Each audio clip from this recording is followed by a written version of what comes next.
Good morning once again, everyone. Thank you so much for being patient with us. We'll be starting our program shortly. However, I just need a huge favor from all of you in the room. Can we kindly please just fill up the front seats? Can we all just move a bit forward and fill up the front seats? We'll be starting shortly. And can all the participants taking part in the hackathon please be seated on the side? If you're taking part in the hackathon or pitching an innovative idea, please be seated here. Yes. Okay, I still don't see any movement. Yes, can we please fill up the front seats? We're about to start shortly. Thank you.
www.nbcplus.na on your device. Enter your personal information, including your email address and password, and enjoy watching NBC television and listening to your favorite NBC radio stations. Whether you're at home, at work, or on the move, NBC Plus.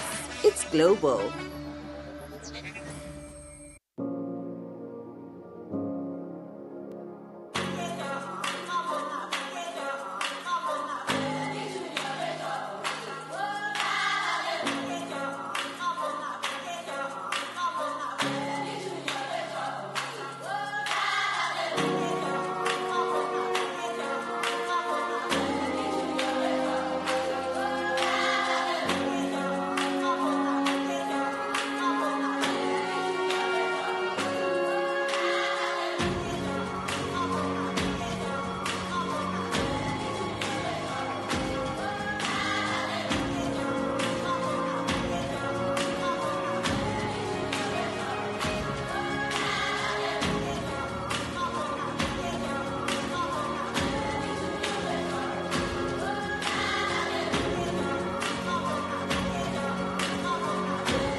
Limits are merely a state of mind. Challenge them and they fade away. We love to challenge our limits so that they don't become yours. Limits, a state of mind. We've overcome ours, we've removed yours, and we've created unlimited possibilities. Because we think big. Always prepared.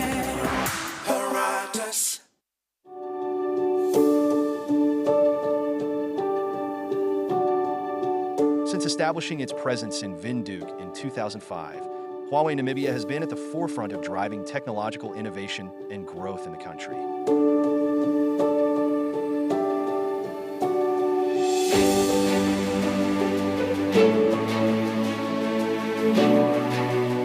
We have deployed connectivity all over the country. We have been to deep area in the country just to provide a network to remote area, to people in villages. And this network actually help in terms of boosting connection between the local people and then all the diverse area of the country. sotuvi tombiri no tonyanyuko. Etenda joka jo network kari ojetu mangurura. Ya monare ka kwa ikunoma patasana. De paife otunoma patasana. Familia tushasho turi kombo. Ngai mwene de tapu wanawa. Asi yeto network ka. Ya tu no ko network, ya ko network. O ai nalega kwa ya tu patakana na tushekela pa ya de amwa pa ya dimo. Asiri vitali longo liliko kule.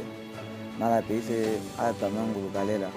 Keshe pamu ya stashini wana nando no kuliko venduka ai tusiwe teke na ono.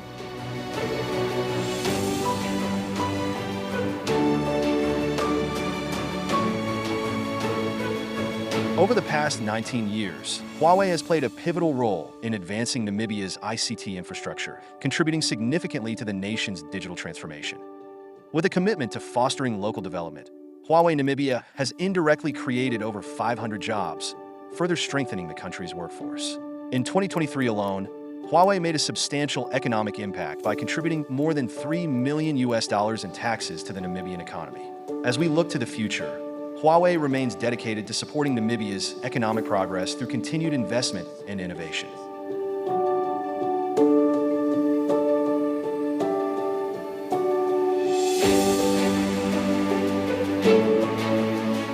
The partnership between Huawei and MTC has been pivotal since its inception. And over the years, this partnership has resulted in cutting-edge technologies as well as infrastructure, which has been very instrumental in our mission to deliver cutting-edge telecommunication services across Namibia. This collaboration has also resulted in enhanced network capabilities and expanded service offerings, thereby significantly improving the network quality as well as telecom services and the digital experiences for our customers. Through the power of digitalization, Huawei is reshaping industries across Namibia.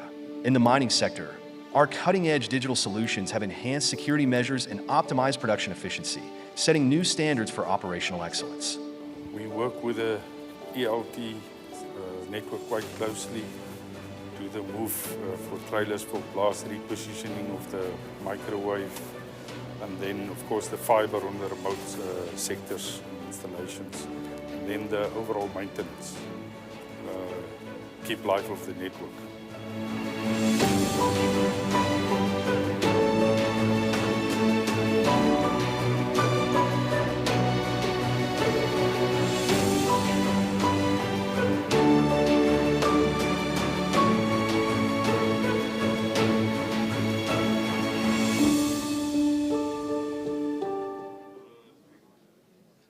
In the old days of feathered pens and ink-stained hands, people struggled to communicate over long distances.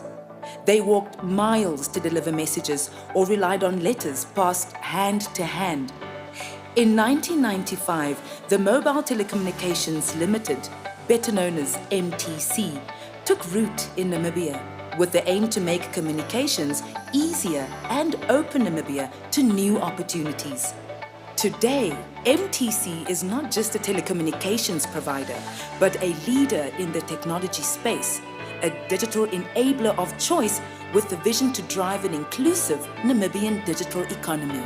Hence why we introduce products such as MTC Spectra, Home and Edge, a service which offers the fastest and most reliable internet access in Namibia. For businesses and individuals in the most remote areas, MTC's VSAT provides internet and call connectivity via satellite to ensure you're never out of touch. For the businessman who is always on the go, MTC Cyrus is a phone system that uses data for phone calls. You can save on time, reduce maintenance costs, and enjoy lower call rates. Looking to the future, MTC is gearing up to launch 5G, bringing ultra-fast internet and providing endless possibilities to Namibia, driving progress and innovation with IoT or Internet of Things, smart homes, smart business, machines learning, and automation. Our vision has always been to connect Namibians far and wide, ensuring that no matter where you are always connected. MTC, make the connection.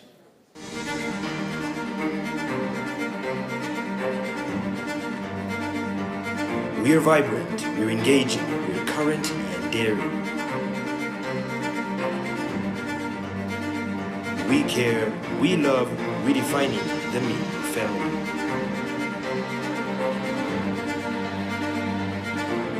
We smile, we laugh, our favorite word is awesome. We are fast, we are bold, reaching further, wider, and deeper. We thrive, we share, and we connect. We remain consistent, focusing on quality. We're always prepared. Because at Paradas, we believe internet access is not a luxury for the privileged few, but a right for all Namibians. Paradas, always prepared.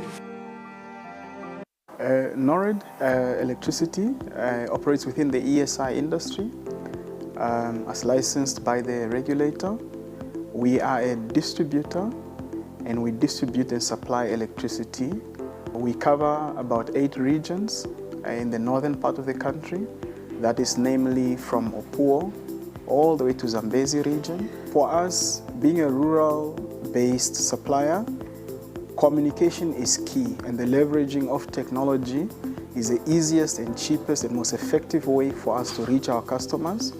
And it is very, very important to have good connectivity. We've had several service providers, and their main challenge has always been the size of our network, and it makes it difficult to deliver the correct quality to us in terms of uptime, in terms of mean time between failure, and all these various issues. MTC has been able to come on board and really deliver to us, and we can really see a massive difference in terms of failures. So we really have been able to benefit from this partnership in terms of quality of service, uptime, the things that really matter to our customers, and also at the correct price point. For us, every time we have a downtime, it's money. Our customers cannot buy, we can't serve our customers. People cannot buy electricity, they can't do anything. Our cash flow is affected, especially the prepaid sales. So when every second that we are up affects our bottom line. So it has been a very good choice to work with MTC on some of these things.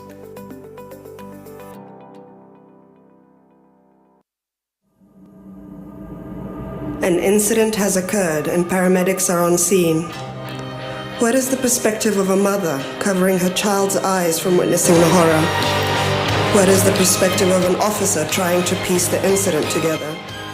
And what is the perspective of a journalist taking a picture? New Era Newspapers, bringing the perspective to you.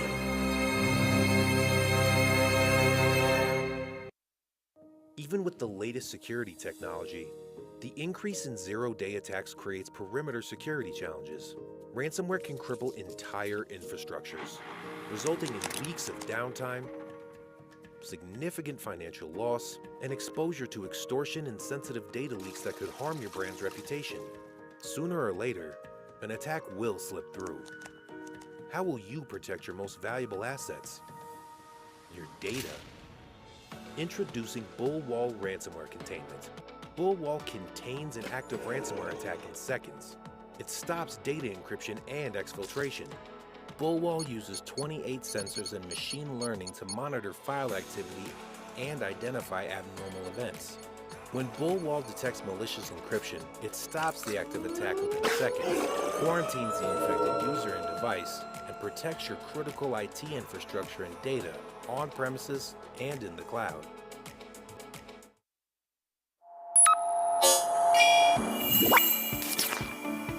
TMU SDS, powering Namibia with cutting-edge ICT solutions. Innovate, connect, lead.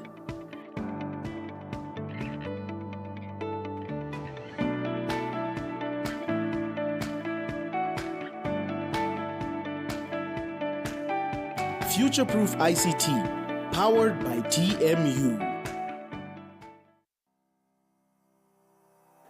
I should indicate that our school is one of the performing schools in our country, and there is one of the reasons why it is as such is because it's fully integrated with technology. My name is Phineas Ekongo, heading Oshigambo High School.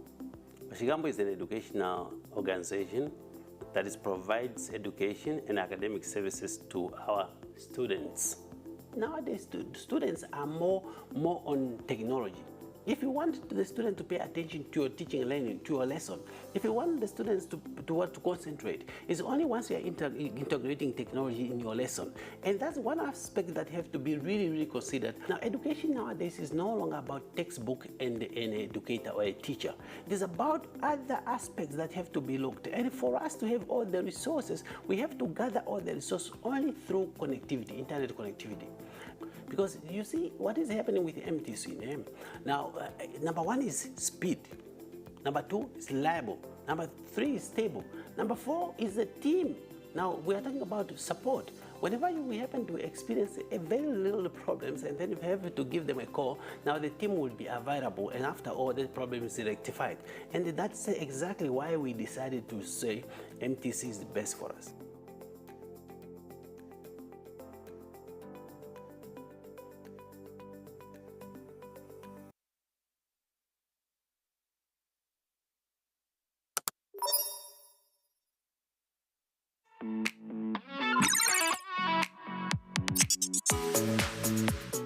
Oh, hi there. I am Zolt. I'm Zolt's customer service helper at your service 24/7, 365. Go groovy, baby. I'll answer your questions and point you to the right place or human to find the stuff you're looking for.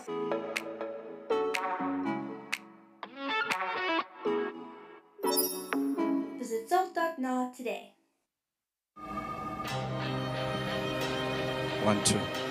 Where were you when you heard about the drought relief program? Where were you when the first kidney transplant in Namibia was done?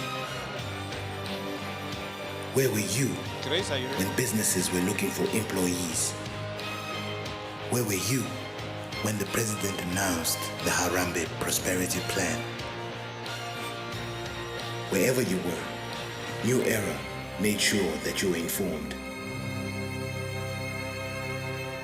Ladies and gentlemen, welcome to the final day of the 8th National ICT Summit, coming to you live from Windhoek, Namibia. Your host for today is Rivaldo Kavanga and Rejoice Amutenya.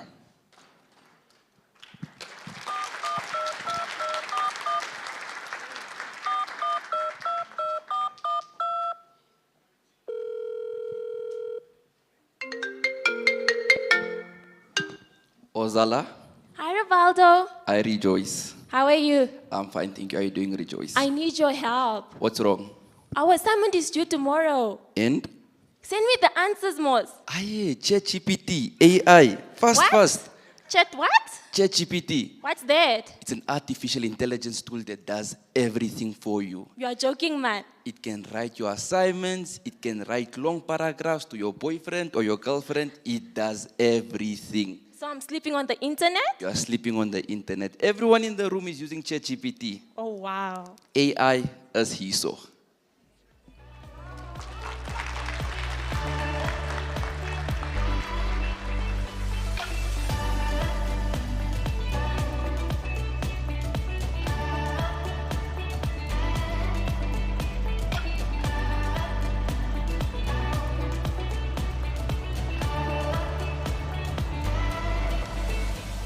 Ladies and gentlemen, welcome to the 8th National ICT Summit happening right here in the capital city.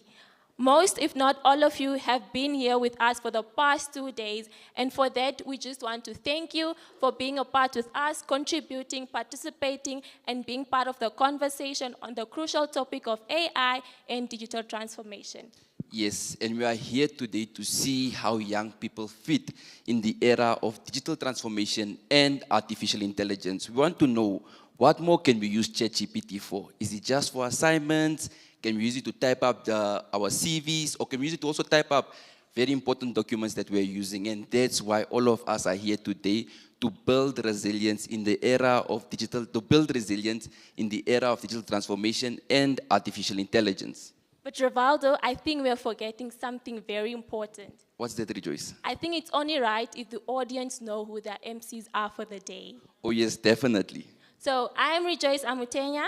And my name is Rivaldo Kanongo Kavanga. And together we are your hosts for today. Thank you so much, Rejoice.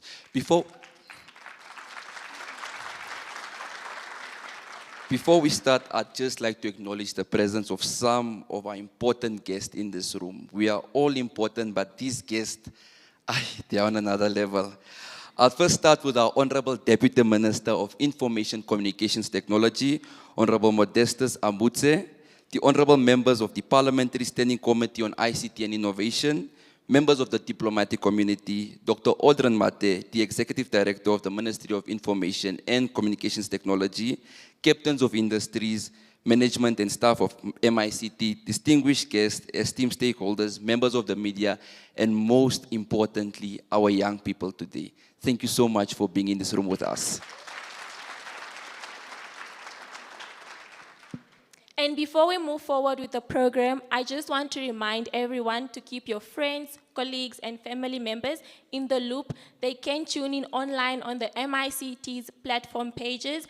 And don't forget to snap, tweet, and use the official hashtags, which are hashtag ICT Summit 2024, hashtag artificial intelligence, and hashtag digital transformation.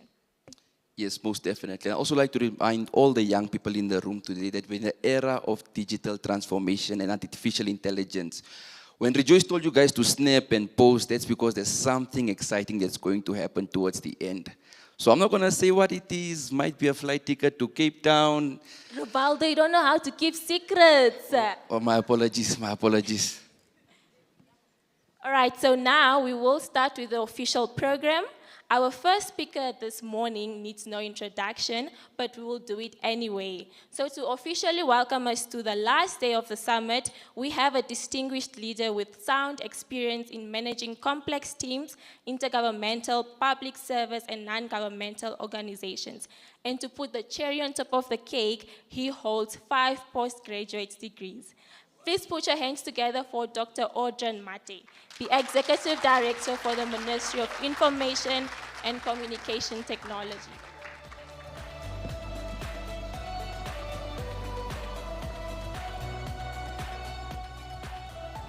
Good morning.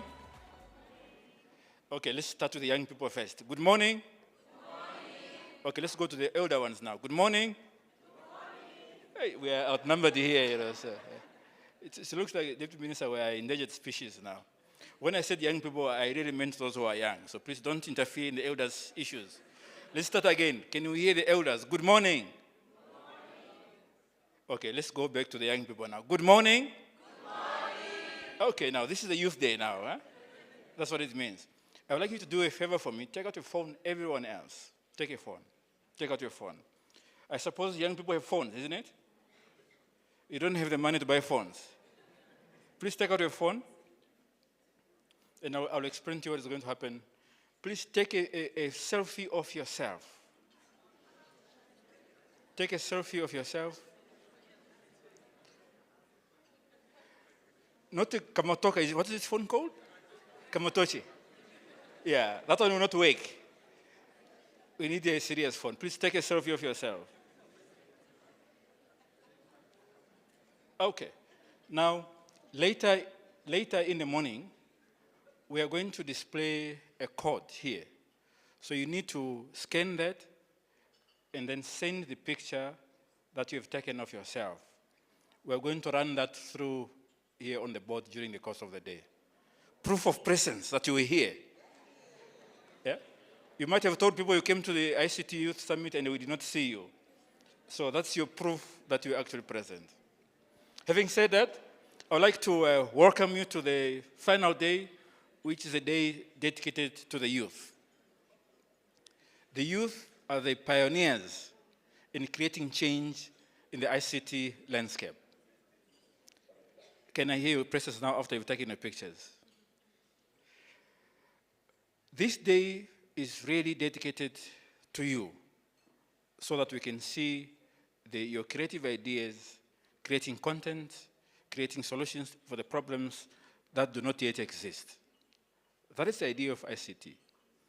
If you create a solution for a problem which already exists, it means that you are 2 years behind what you're supposed to do.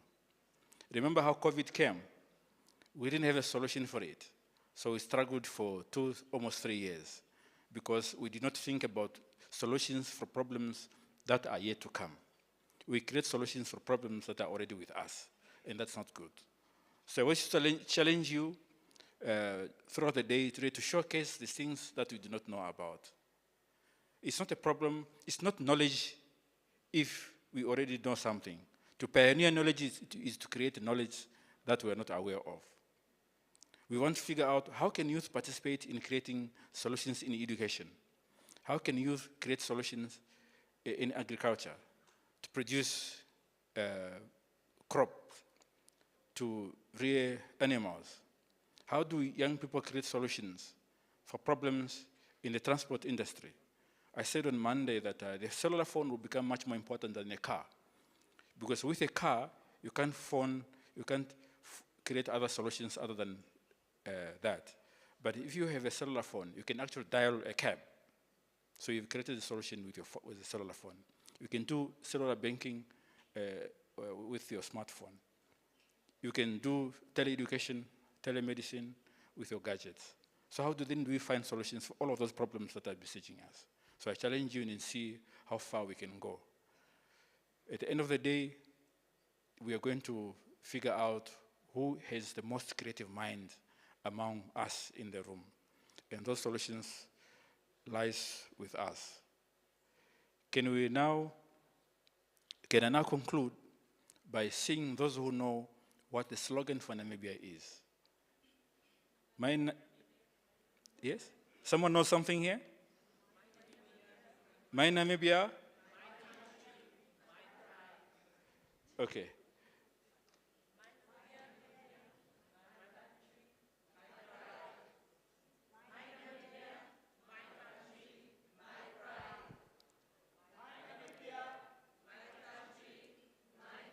Welcome. Thank you so very much.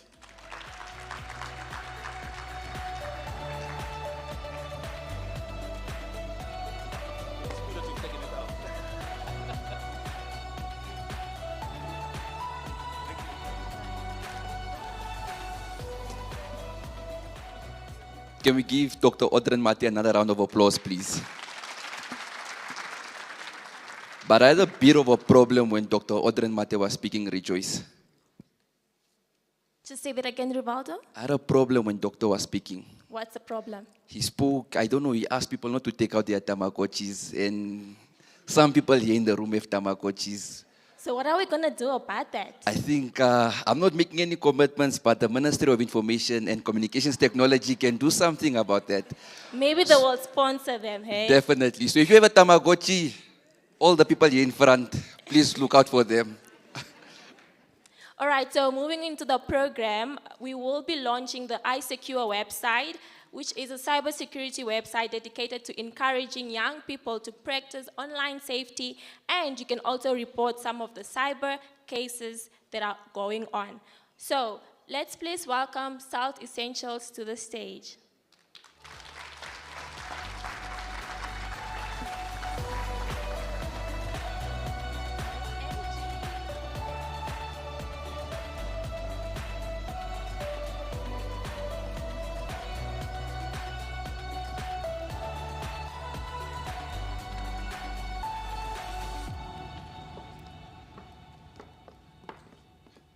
Here.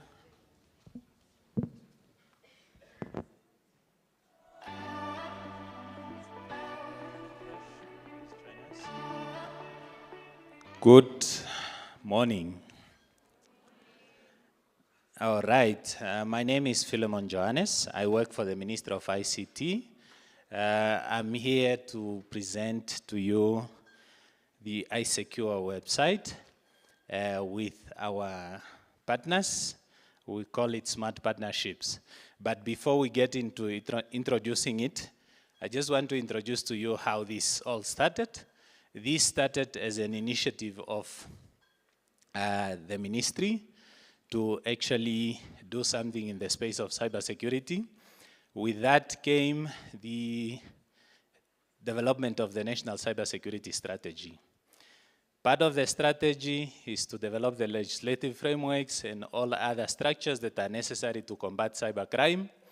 But then eventually one critical element is to communicate what it is, what we need to do, and create awareness amongst netizens. The netizens is all of us without Tamagotchis, sorry. Maybe the new Tamagotchis I've seen, they also have features of Facebook and all these. They also have cameras. Everybody, I think, can participate, although not at the highest performance. So during the consultative meetings of the strategy, then we called upon the public and the private sector to come and partner with the ministry in the efforts to combat cybercrime. SALT is one of those private sector companies that actually joined the ministry in these efforts. We have been and we will continue having cybersecurity awareness creation sessions on a weekly basis. We have been doing it with SALT and we'll continue doing it throughout the lifespan of the strategy.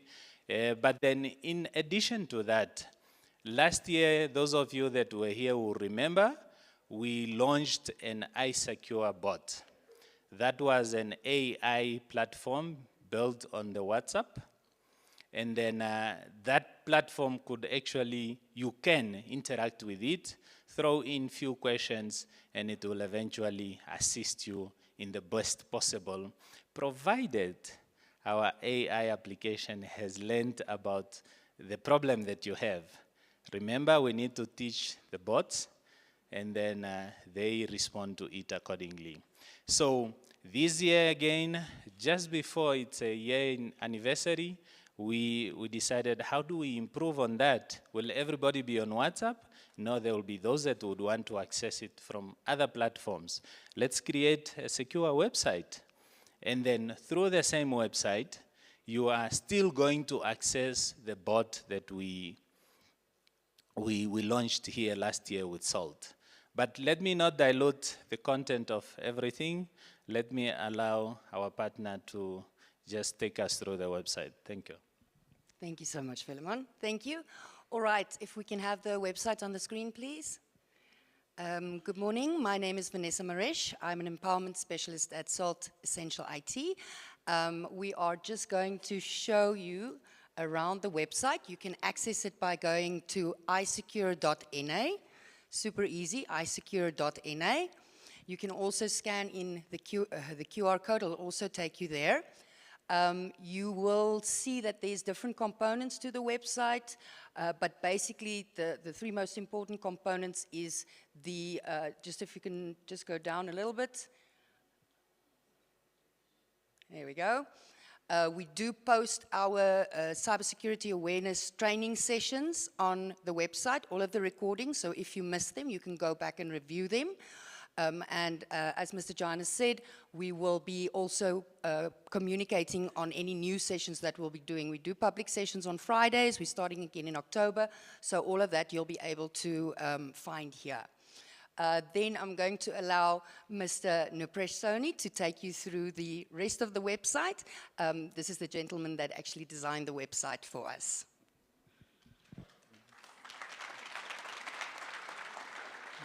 Thank you, Vanessa. Good morning. I'm Nupresh Soni. I'm an integration partner with SALT IT. And coming to the main component of the website, which is at the bottom right, when you go to the website, you will see Welcome to iSecure bot. You can go on right now, you can scan the QR code, go to the website and start chatting to the bot. If you can go to the bottom right where it says Welcome to iSecure bot.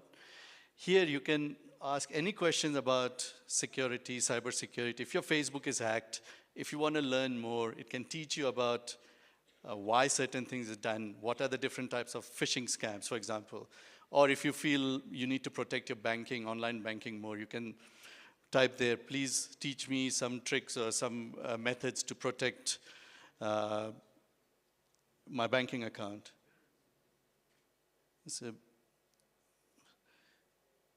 So now this is live now. So she's asking, what can I do if my bank account is hacked?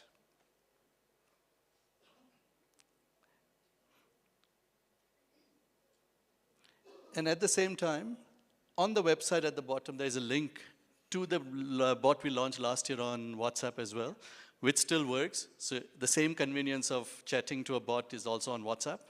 You can talk to the bot on WhatsApp. You can send a voice message to say my Facebook was hacked. It will reply to you. In most languages, no Namibian languages yet, but hopefully we'll get there soon. So here you go. Gives you all the information. Hi, I'm your iSecure bot. This is what you can do. If you feel like you're hacked, contact your bank. So everything is at your fingertips. And it's free to use, and it's live now. So thank you very much.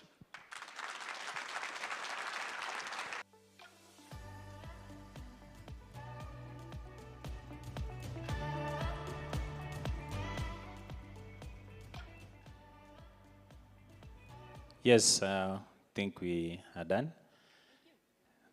Thank you.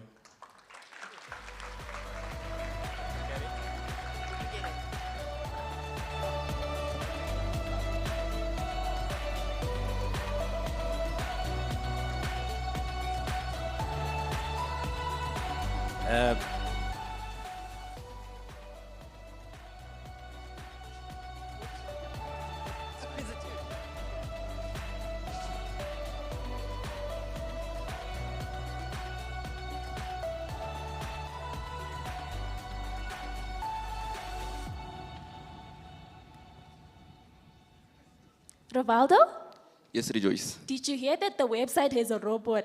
Yeah. Did you see it? I saw it. Even you didn't know about ChatGPT, now you don't know about robots, I Rejoice. didn't see it. There's a robot on the website, Rejoice. But anyways, guys, the website is iSecure.na, so please do make sure to go and visit it. Definitely. So now we're going to have a motivational speech by some incredible young people. These young people are just stunning, Rejoice. I mean, we're going to have a 16-year-old and a 15-year-old on stage tell us about technology, AI, digital transformation. Rejoice, what were you doing when you were 16 years old?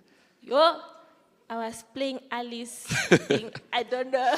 Yes, so we're going to have a motivational speaker come on stage with two of his learners to just come demonstrate what they are doing. And with that, I'd just like us to please give a round of applause to Mr. Vaughan Weiss. He is the CTO and co-founder of EduGame Namibia. Thank you.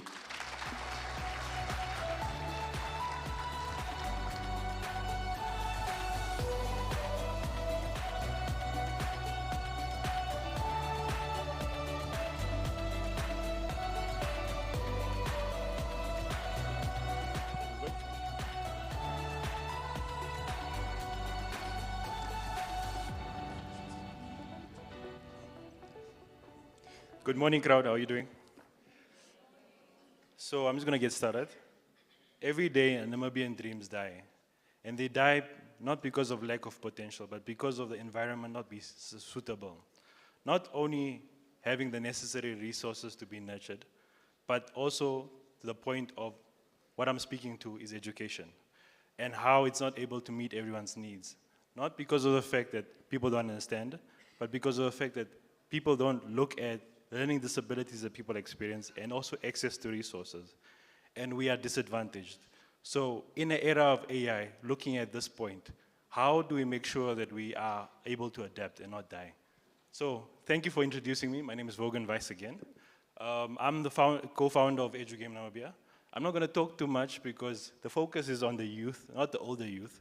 So what EduGame does, EduGame Namibia is an innovation hub that specializes in teaching the youth on game development. So that's making sure that we are having our youth empowered in all aspects of learning these digital skills, knowing how to incorporate AI in terms of the content creation and all of these different aspects. And the goal of this was to make sure that we are able to, number one, create an industry, a gaming industry in Namibia, and making sure that the youth, which is the two people standing next to me, are able to drive that forward and make sure at the end of the day, Namibia has the opportunity to take advantage of these industries, looking at game development being one of the biggest industries in the world, and Africa only benefits 3% of that. So that means that we have a major opportunity, and this is the time for us to now really empower the youth. I think it's a little bit too late for me because I won't have an awesome teacher, but my students, they really benefit from this. So I'm gonna give it over to the students so that they can share their perspective. So Alicia will go first. Good morning, everyone. My name is Alicia. The future of technology rests in the hands of us today as youth. We are a generation that has grown up surrounded by unprecedented advancements. As digital natives, we hold the potential to not just maintain the tech landscape, but to innovate and transform it into something even greater. We at EduGame Namibia see youth leveraging technology to solve pressuring issues, from climate change to healthcare, using tools like artificial intelligence, coding, and robotics. Youth today are not just consumers of technology. We are becoming creators. We inherit curiosity and adaptability, which are driving new ideas and solutions. The challenge for our mentors, such as Mr. Vulcan here, is to nurture our passion and to provide opportunities for hands-on experiences. With the right guidance and resources, we can break barriers, making technology more inclusive, accessible, and impactful. My experience at the Women's Game Jam is a great example of this. In the span of just a few days, I was able to work alongside incredibly talented women from diverse backgrounds, pulling our skills to create something meaningful in gaming technology. It was a powerful reminder that collaboration, creativity, and mentorship are key to fostering innovation. It also emphasized the importance of representation in tech spaces. Events like the Game Jam prove that when young people are given the tools and platform, they can achieve extraordinary things. I encourage all of you to be a part of this movement, whether you are already in tech or you're just beginning. Know that you have the potential to carry technology forward and make a lasting impact. The future is in our hands as the youth, and it looks way brighter. Thank you.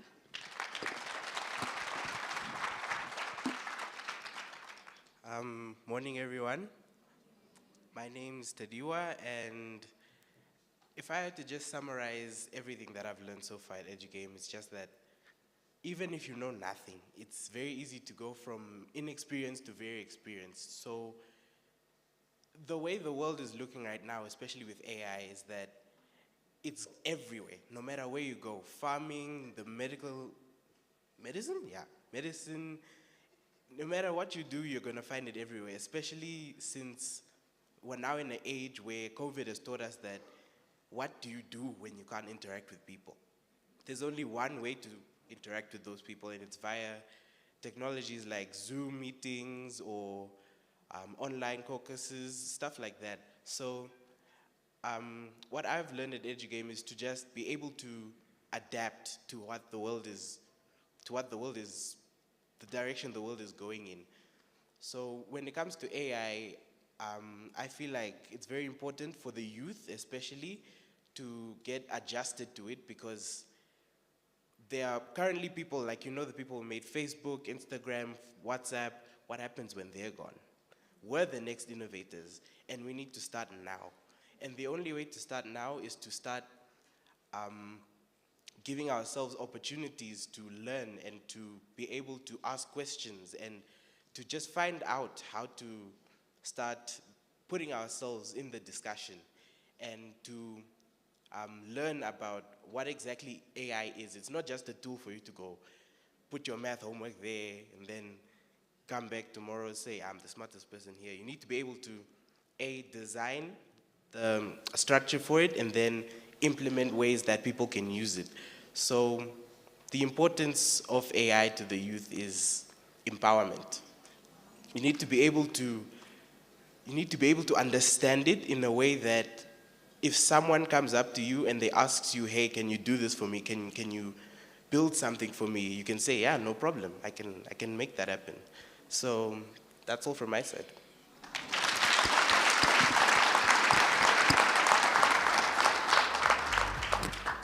So just the last thing.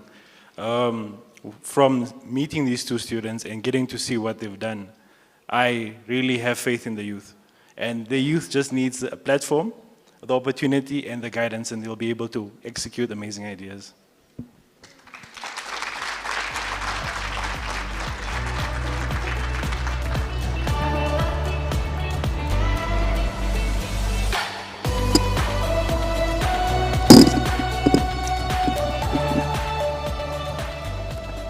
May we please give them another round of applause. Before we continue, I'd just like to acknowledge the presence of Honorable Maria Elago, who is the chairperson of the Standing Parliamentary Committee on ICT and Innovation. Can we please give her a round of applause?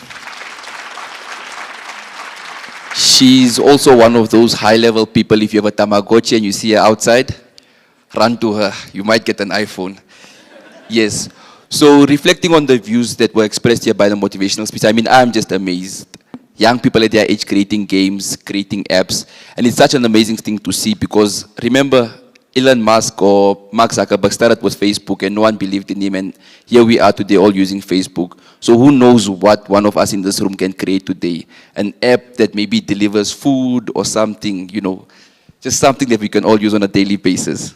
And the good thing is that you don't even need experience. You have tools like ChatGPT, so you can harness those tools to the most.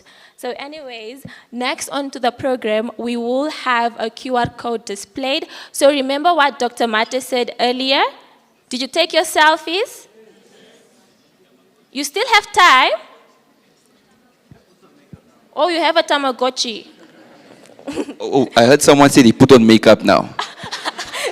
Okay, we'll see how we can work with that. Might look a bit different, but yes. So do remember to scan the QR code, upload all your pictures. Remember, there's a surprise towards the end. Flight ticket.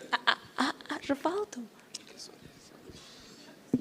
So, yes, I hope we're all able to just quickly scan the QR code. We'll display it once again towards our program. Scan the QR code, add your picture there. Take loads and loads of selfies. Edit your Instagram account, tag the Ministry of Information and Communications Technology, and we'll talk towards the end of our program. So next up on the program, we will have entertainment by Yeez. No. Why must Yeezer come? Do you know me and Yeezer kind of sound the same? I can even just sing for us right now. I mean, wait, let's hear from the crowd. Who would you guys rather have? Me or Yeezer? Rivaldo? Yeezer? I'm not hearing you guys. Rivaldo? Yeezer? Where are the young people? Wait, the young people are not talking. Young people, Rivaldo? I am Rivaldo. Rivaldo or Yeezer? Can we please put our hands together for Yeezer?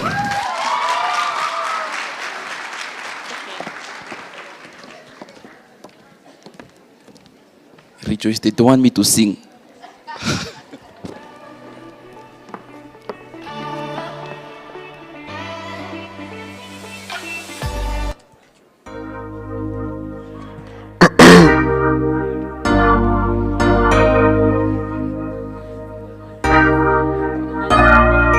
Nice to meet you, I'm Yeezer. Coming up in my. Come on. Like this, you do me like this, you do me like this. Yeah. Yeezer, come on. Like this, why you do me like this, why you do me like this, no. Yeah. I know you could be bugging, put you onto something. I'm not rushing, but you know that, baby, I gotta be asking. Fill me in. I just wanna know, baby, don't make a scene. Since I got the cloud, everybody wanna win, and they got me contemplating who be really genuine. I I just wanna know that you feel the same tonight. Yeah, cause I know it's wrong, but it feels so damn right. Come on, don't be shy to sing, okay? Come on. Tell my hey brother, tell all my niggas in my past they ain't never. When I get out, why find that kinda? I just wanna know one thing. Question of the day. Do you really love me? Yeah. Come on. Question of the day. Do you think about me? Really love me? Oh no. Come on. It be really difficult sometimes. I see red flags all over. Hey. And even when I enter the room, they just wanna bend over. And I need a girl who my mama go be proud of. She go be my queen, I go be her king. And I need a girl who gon' hear my problems, not just wanna hear me sing. I just wanna know that you feel the same tonight. Yeah, cause I know it's wrong, but it feels so damn right. Yeah, I go tell my mama, tell my brother, tell all my niggas in my past they ain't never. When I get out, why for that kinda? I just wanna know one thing. Question of the day. Do you really love me? Yeah. Question of the day. Do you think about me? Really love me? I know you feel the same tonight. I know it's wrong, but it feels so damn right. Say, I go tell my mama, tell my brother, tell all my niggas in my past they his lover. When I get out, why for that kinda? I just wanna know one thing. Question of the day. Do you really love me? Come on, sing. Question of the day. Do you think about me? Yeah. Really love me? Yeah. Oh no. Thank you guys so much. I go by the name of Isa, ladies and gentlemen. Have a good day.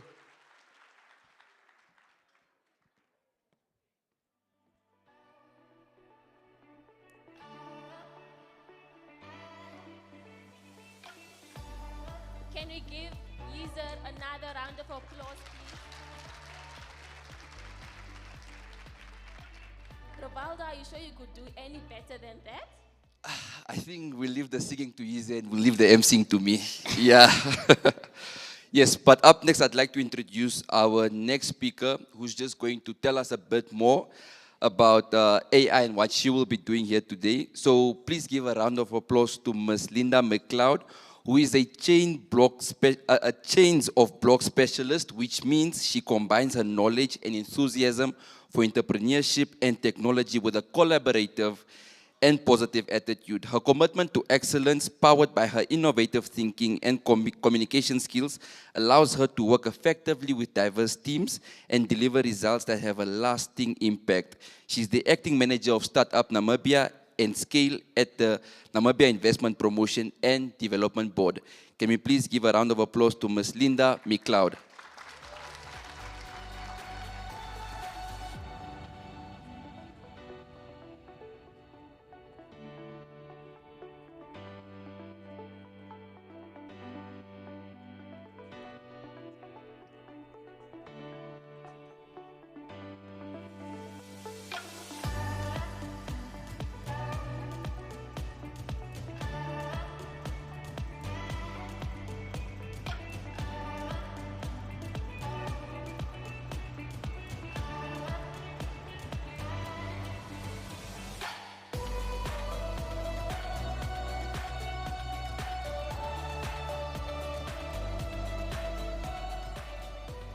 Good morning, everybody. So I think this was pure sabotage. How can I be coming after Yeezer? But I'll try and do justice. I had to think on my feet and be a little bit innovative because I had a boring presentation, because we're so used to presenting to stakeholders and the private sector and public sector. So I was like, I told them you have to skip some slides because I can't bore the youth with the normal, what is the mandate of NIBDB, and so forth and so forth. So thank you so much for the introduction. My name is Linda McLeod. not acting manager of Startup Namibia, but actually the acting manager of Startup and Scale Division under the MSME Development Department. So I'm just quickly going to delve in a little bit about the startup ecosystem in Namibia. And when I joined NIBDB about a year ago, I was engaging various stakeholders from the startups to also the incubators, accelerators in country. And what we've realized is there's a lot of effort going from the different incubators in the country, but there's no coordination to make sure that the assistance is given to the entrepreneur or to the innovator. So I'm just quickly going to delve in a little bit about the MSME and the startup ecosystem in Namibia and some statistics.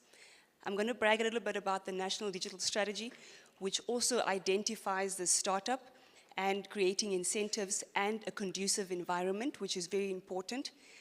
And then Windhoek is currently ranked as the 616th out of 700 cities globally as a startup ecosystem.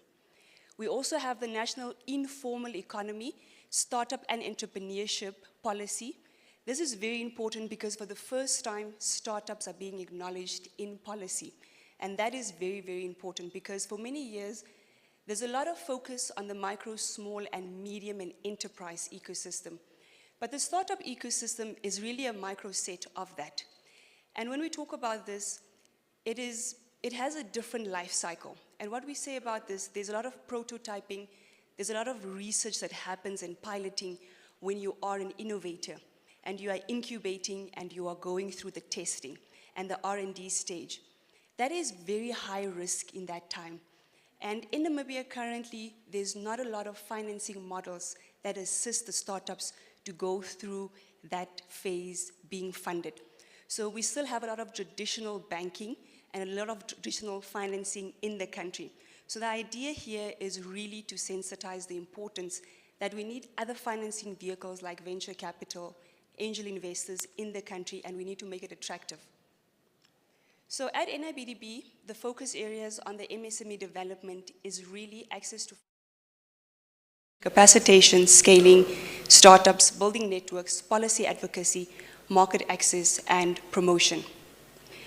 So the Namibian startup space, I'm going to brag a little bit. This year, we were ranked second in Southern Africa by the Global Startup Ecosystem, the Startup Blink report.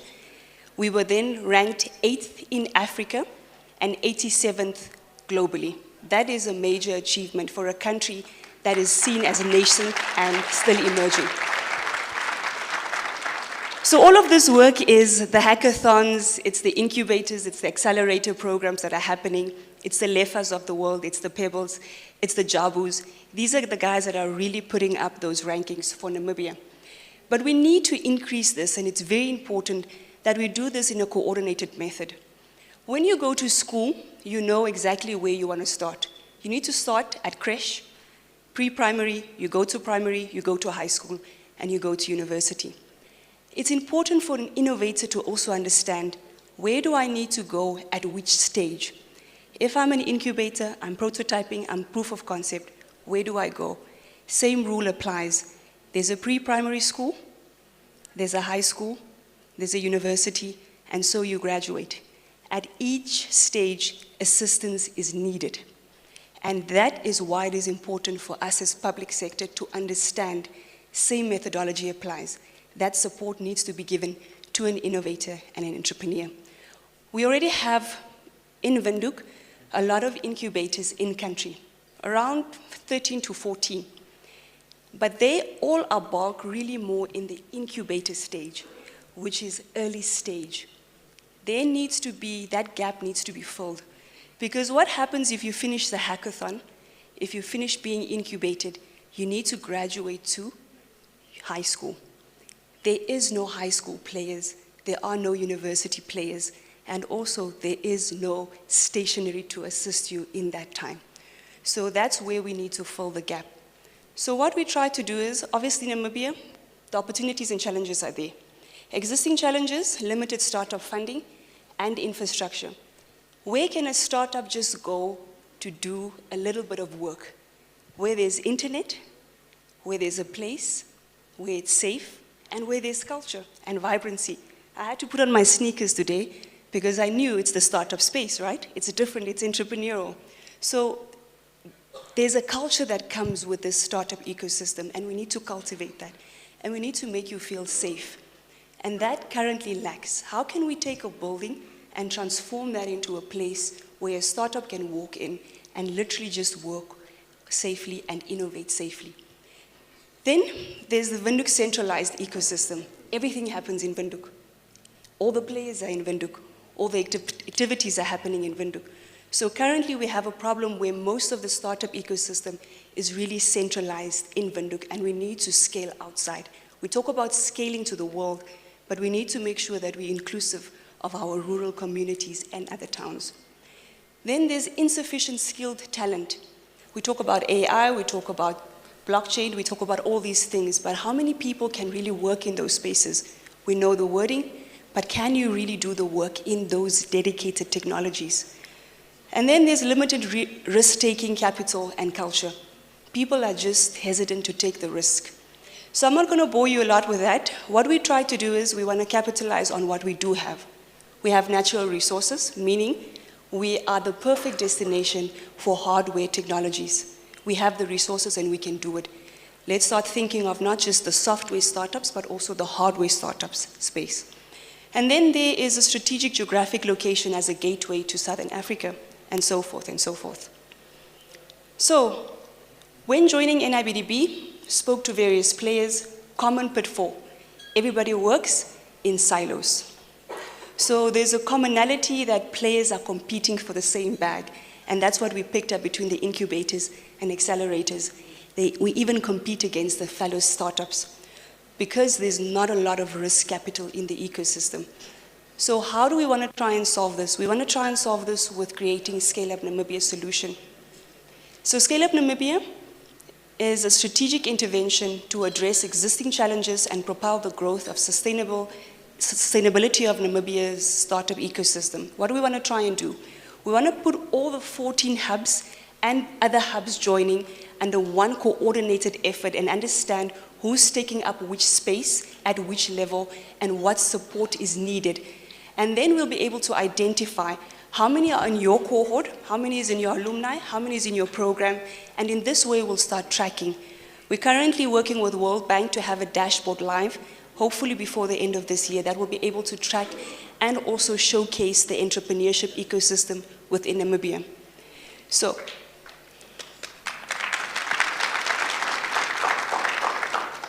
nailed to scale. What will Scale Up Namibia do and why is it important? To support the transformation of your innovative ideas into investor-ready ventures. So it's very important also as startups and entrepreneurs. How are you aligning to the national development initiatives within the country? Are we just developing ideas for the sake of saying I'm a startup, to compete at a hackathon, to quickly get a 20,000 and 10,000 here? Or are we really aligning our efforts to where the country wants to go? So I think that's also a tip that I want to give to the youth. Try and understand what are our national development strategies and how can we align and assist public sector to also achieve those goals. And that will also allow for public sectors to say, let's buy in and let's work together. A network of ecosystem enablers. So what will Scale Up Namibia do? We will be the microset in Namibia. We will be the coordinators as NIBDB under Scale Up Namibia with the different hubs. But we belong to something bigger, which is the Southern Africa Innovation Collective. And that is coordinated by the NCRST. So NCRST is the coordinator in SADC, and they form part of 5 different other, they are part of the collective, and 5 other countries are also part of it. So they will be the meso level. So we will do micro, coordinate the smaller ecosystem within the country. NCRST will play the bigger body on SADC, and then Scale Up Namibia is also part of AfriLabs, which is a Pan-African network, which is then the macro. So what we're trying to do is we want to mimic exactly what's happening on a larger scale and bring it back home. That's the idea. So smart strategic partnerships were mentioned earlier, and that's very important, and that's why we partnered up with NCRST. It's important for them to do the accreditation and certification of these hubs to make sure that whenever you graduate out of a program, whether it's an incubation or an acceleration program, that it also becomes accredited and that we know that you've gone through the process. And it makes it easier also to get capital and be invested in. So milestone step by step. What have we done so far? We've had a Scale Up Namibia formation workshop, and what you can see on the bottom are all of the hubs that are members of Scale Up Namibia. We've had a formation workshop on the 30th of May, which brought together various players, academia, financiers, investors, regulators, to find out what is it that they think Scale Up Namibia can do for Namibia.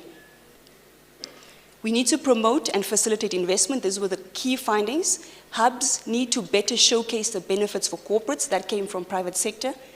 There's a lack of unified data among the hubs, and hubs are competing from limited resources. So identified pillars is, at the end of the day, how will Scale Up Namibia operate on 5 pillars? Is cultivating a robust pipeline of skilled talent and supportive infrastructure, fostering a supportive ecosystem, policy and regulation, finance, address the funding gap faced by startups. The global footprint and the competitiveness needs to be increased. So we also want to increase those rankings as Namibia. The roadmap, we've done the concept so far. We've done the formation workshop, and we're currently in the inauguration phase and hoping that MIC will also come on board, MICT will also come on board as a Sun Champion. The invitation has been sent out, so I'm just putting it out there. And then obviously the digital footprint is very important. That will be showing all of the data. That will be the dashboard. That will be having a website. Scale Up Namibia will have its own website. And then the last phase is awareness and activation, and obviously monitoring and evaluation. But the main idea is to bring in investment into the startup ecosystem in a coordinated method. So collaboration equals success. These are the hub members. And we welcome anybody and everybody to form part of the Scale Up Namibia, whether you're an entrepreneur, an innovator, a financier, private sector, public sector, you are welcome. So the future vision for Namibia's startup ecosystem is a self-sustaining powerhouse where innovation flourishes and global impact originates. By 2030, Namibians should be an African leader in nurturing startups, spanning multiple global startup giants, and be a magnet for top talent, investment, and knowledge. I thank you.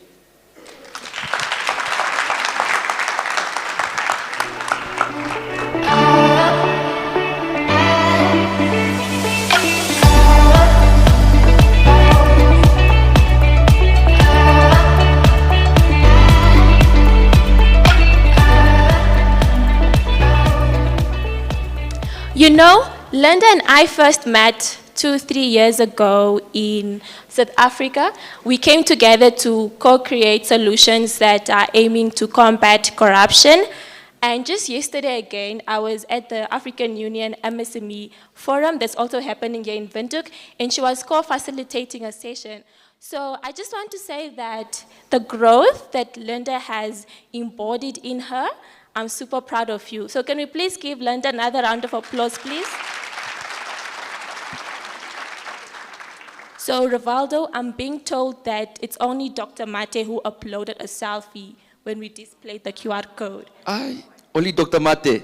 Yep. Can we please have the QR code displayed again on the screen? And can we have everyone to please scan that QR code and upload your selfie? Remember towards the end. That's all I'll say for now. So yes, the QR code will be displayed on the screen right now. Please do make sure, if you haven't already, to please upload your selfie.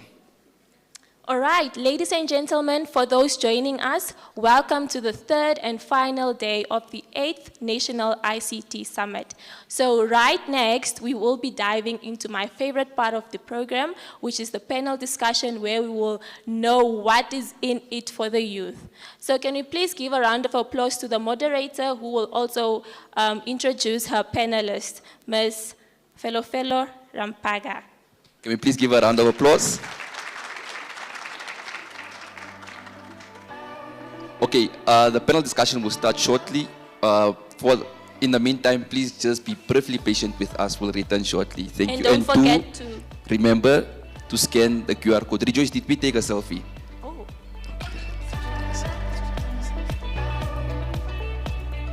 Let's include the crowd. Okay, maybe we will win. Don't know.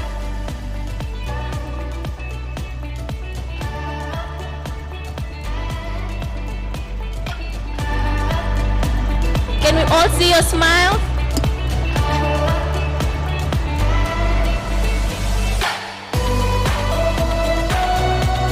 All right, thank you so much, everyone.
Dear youth, welcome to the 8th ICT Summit at the Mercure Hotel.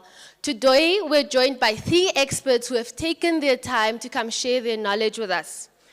With over 14 years experience in software engineering and the development of enterprise for various organizations in Namibia and in SADC at large, Hosea holds a bachelor's degree in software engineering, postgrad diploma in business leadership and management, and various other certificates in project management, financial management, and strategic leadership.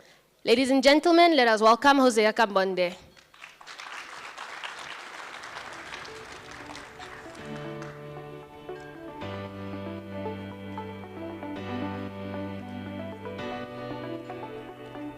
A seasoned professional with a proven track record in fostering growth and innovation within the startup community.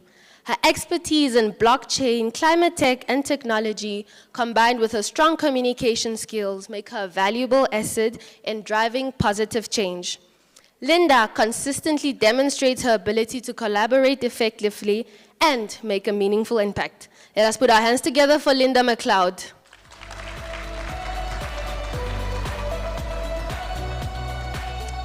Raphael is a computer science professor at the University of Namibia. He's passionate about teaching and doing research. With over 20 years of experience, he holds a PhD in computer science. He has published several journal papers and participated in scientific conferences. As part of his research, he has 2 awards from the Cuban National Academy of Science.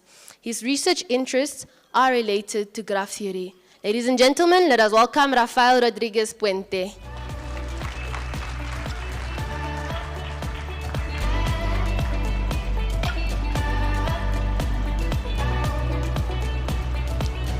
Dear audience, and to those streaming live from wherever you find yourself around the world, we will start our conversations with questions posed to the panelists. Before the end, we will open the floor for 2 sets of 3 questions. Dear panelists, welcome. Thank you for your time. Given the theme of this year's ICT Summit, building resilience to adapt or die in the era of digital transformation and artificial intelligence. Please provide a brief interview of your perspective on how the Namibian youth can leverage these technologies. In the academic space, we'll look at how they can enhance their technology and skills, and the business department will then look at the opportunities that the digital transformation presents to the young entrepreneurs. And then with the NIPDP, we can then look at how the Namibian youth can harness the digital technology and contribute to the country's development goals. Well, apparently it's ladies first, but I just think it's a tough question. So now I have to be the icebreaker. So I think there's a lot said on that question, and I think I'll speak more to the entrepreneurial world of AI and digital transformation. So digital transformation is happening everywhere, and it's not new. It's not something that happened yesterday. I think it's just been accelerated. Currently in Namibia, we're seeing the likes of green hydrogen, we're seeing oil and gas, and we're constantly being pushed out of our comfort zone as Namibia to now obviously operate at a global level. That means tapping into technology and tapping into innovative ways and sustainable ways to obviously achieve and compete at that global level. Where does the entrepreneur fit in? The entrepreneur is the youth, and the youth are constantly the ones that are obviously driving digital transformation. So obviously what we're picking up is we're seeing that entrepreneurship and solutions are being created either from a dorm, either from university, either from a YouTube channel, but it's the youth that's actually making the most of the digital transformation. So how do we embark and how do we embrace this? I think it's to allow for a playing field and for a culture of safety for them to be able to do this, is to be able to encourage them constantly, and obviously to also be abreast with regulations, to understand that with technology comes a lot of responsibility. There's AI ethics at risk. So whenever you are with ChatGPT, I use it on a daily basis. I've now switched to bot, which is Gemini. And what you've realized is if you put in content or you just ask a random question, it will give you whatever it has. So what I've done is I start feeding it with information first. I feed the data, and that was said earlier, you need to feed the chatbot. So the trick is you give it whatever it is that you want it to be able to answer. So it's a brain that needs information. But what happens is, on AI ethics, is what are you putting in there? Is it ethical information? Is it allowed to share that information? And now that's where all of these integrated other technologies come in. Cybersecurity, data protection, and all of that. So it's important that we, understanding from a regulatory aspect also, understand what are we embracing as technology, what are we allowing, and if we don't embrace it, we might just mislead the youth and entrepreneurship to come up with solutions that might be counter to whatever it is that innovation is trying to do. So I think what we're seeing is that we need to be 5 steps ahead. It's been said by the doctor earlier, we need to be 5 steps ahead. We need to plan for the future. We need to understand that we all need to embrace, whether it's been youth, whether it's the aging youth. So it's very important that we embrace technology innovation, but we need to understand the different aspects and the different facets of technology and innovation and the risk that it comes with, so that we can understand that we create an innovation ecosystem, but we also make sure that risk has been considered. Thank you. Prof? I will add to the innovation part of what Linda was talking about. From my experience, no one likes to do hard work. We always try to avoid hard things. If we want to get into this movement of technology and innovation, we need to be ready to do the hard thing. So there is no easy way to get into AI. We need to, unless we want to be users, I mean, we've been users of AI from more than 10 years. We have it all over. But if we want to create the future, as we have been seeing here that people are talking about that, we need to be willing to do the hard part. And that hard part starts by studying.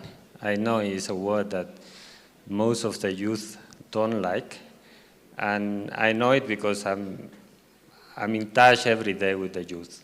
There is no easy way. You need to study hard, and to get educated. Fortunately for you, you have so many ways to get educated nowadays, even for free. You can do a course in whatever topic you want from a professor in one of the most famous universities in the world, just sitting in your house. All you need to do is an internet connection. So if you are willing to work hard and to study, there are many, many opportunities outside there. You can even use AI, as we've been heard here, to learn new things, but always keep in mind that AI actually won't create anything. It just tells you what is already been created. Okay? So the AI models is basically software who do calculations with matrices. It's just calculation with zeros and ones.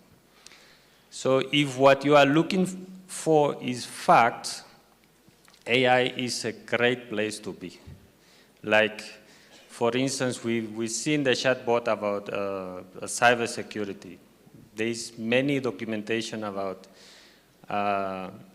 there's a lot of documentation about what are the main type of attacks, how to avoid them. That is extremely well documented. So in that case, you can easily learn by using a chatbot, and you don't have to do the search yourself. But when you are trying to create an innovation, now the game is very different. So you need to be able to create. And for that, you can use AI to get the facts right, but then you have to do the hard work yourself. It's not going to be done for you. But today, the opportunities are there. I will say, if I have to recommend only one thing to get in the world of AI or in any other kind of world, I will say it is long life learning. As long as you keep learning every day, you will be just fine. We all have to do that, especially as, say in my case, I have to teach. It's not because I got a PhD, I can't just wait there and sit and be able to teach. I have to study every day. And that's what I think is going to help you. Thank you, Prof. Hosea? Hello? Okay, cool. I think the key word to be attached or to link the two between innovation and youth is to say that the younger you are, the more innovative you are, right? The more flexible your mind is to changing your environment. You don't need to conform to what the elders are doing or to what's already out there. I think it's an incredible opportunity when you are at that level to be given a platform to be innovative, to not be boxed into what is kind of the norm right now in technology, right? So what we would want to see from the youth is really them coming, okay, I think I've lost my train of thought there.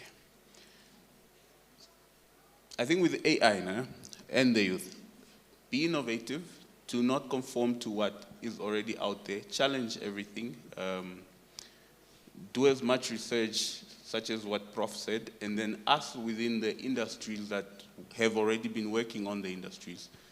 We shouldn't try and box what the youth is doing. We shouldn't try and put them on a course that's already out there, especially within our organization. We can put a vision across, we can put an outcome across, but we try and really allow them to decide on what they want to do, and we then guide them on that principle that they follow. Thank you so much. You want to say that? Okay, please go ahead. Yeah, so I just want to add to something that Prof said, and it's about, like, it's difficult when we talk about AI and these new technologies, and there's such a big digital divide in the country. So I think the youth can do a lot, but they also need to be given the platform. We should also make sure that we provide them with the necessary opportunities. So much that we are putting on responsibility of the youth to be innovative and being entrepreneurs of tomorrow. What are we doing also to make sure that they are being included? Because what we see is in Windhoek, you already have an upper hand as a child in Windhoek growing up because of the opportunities that are in Windhoek. We speak about robotics, we speak about AI, we speak about ChatGPT, all of these things. If we go back to where we come from, to our rural areas, is it fair to say that or can we say that we are now also creating a technology and innovation divide and leaving certain people behind? So we must be very intentional that when we are encouraging the youth to participate, that we create the platforms, that we share the information of these websites, of these free courses. But the question is, do they have a Tamagotchi? Can they actually go on the internet? Can they actually access this information? And what then are we creating? What alternative initiatives are we coming with to say that, is it a roadshow? Do we go with a bus to them? Do we then make an effort to meet them halfway? Because otherwise we leave the rest of Namibia and Windhoek moves alone forward if it comes to the technology and innovation. So I just wanted to add that. Linda, you've indicated that the youth should be given a platform.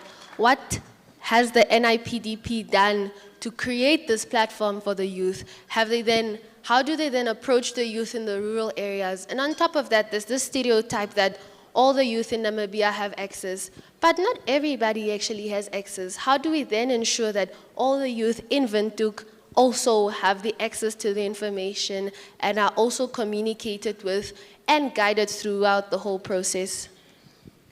So the NIPDP, we have a few programs under the MSME development departments. One is, obviously, teams go out to the rural areas and they do digital boot camps. And this is to anybody that's a business owner, basic digital literacy skills, just using a computer, opening up, understanding the basics. Then sometimes we speak about the 4th Industrial Revolution and the 5th Industrial Revolution. But to actually bring people on board, we need to go back and maybe use old methodologies of bringing them back on board, or at least leveling the playing field. So what initiatives can we start? We can mix the two. We can do traditional methods by teaching them, because maybe they don't have internet facilities. There are billboards, there's newsletters, printed. We can still use print media, radio. How do we, again, use radio to sensitize about technology? There's radio coverage throughout the country, majority. Are we leveraging the radio? And that's how we can be inclusive again. So I think it's a mixture of leveraging on old technologies and old innovations to sensitize the new ones. Apart from that, have you then collaborated with some institutional and with some educational institutions to ensure that these youth are included, or put in some programs in place where they then get nurtured?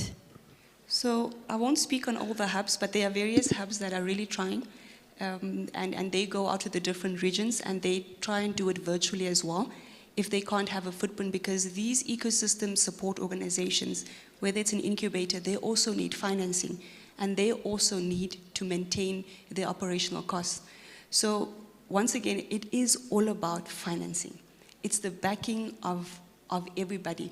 So if we want to see these changes, we need to back up the institutions, the incubations, the incubator programs that are already existing. How can we then make sure that they can either alter their programs, and they have been doing it, right? They either go on roadshows. There's Minds in Actions, for instance, that has a place in Namibia, in Windhoek. If you go there, you'll see latest technologies, latest hardware technologies being created. And these are youth-driven initiatives. There's EduGame in the room, there's CC Hub, there's Basecamp. There are so many of these incubator programs. The question is, does the youth know about it? Sometimes what we say is, we talk about sensitizing of things, but are we also sharing the information, or are we withholding the information? So I think it's basic things, support, sensitizing information. And yes, these things already exist. It's just that, like I said earlier, there's a little bit of a silos in the ecosystem. Do you work closely with the Ministry of Youth, and are they proactive? Yes, we do. We collaborate. And I think there are many programs that are running currently, but I won't speak for the Ministry of Youth. Thank you very much. Prof, being in touch with students every day, I'm sure you give out some assignments, some do it sloppily, and some just do it at the last moment.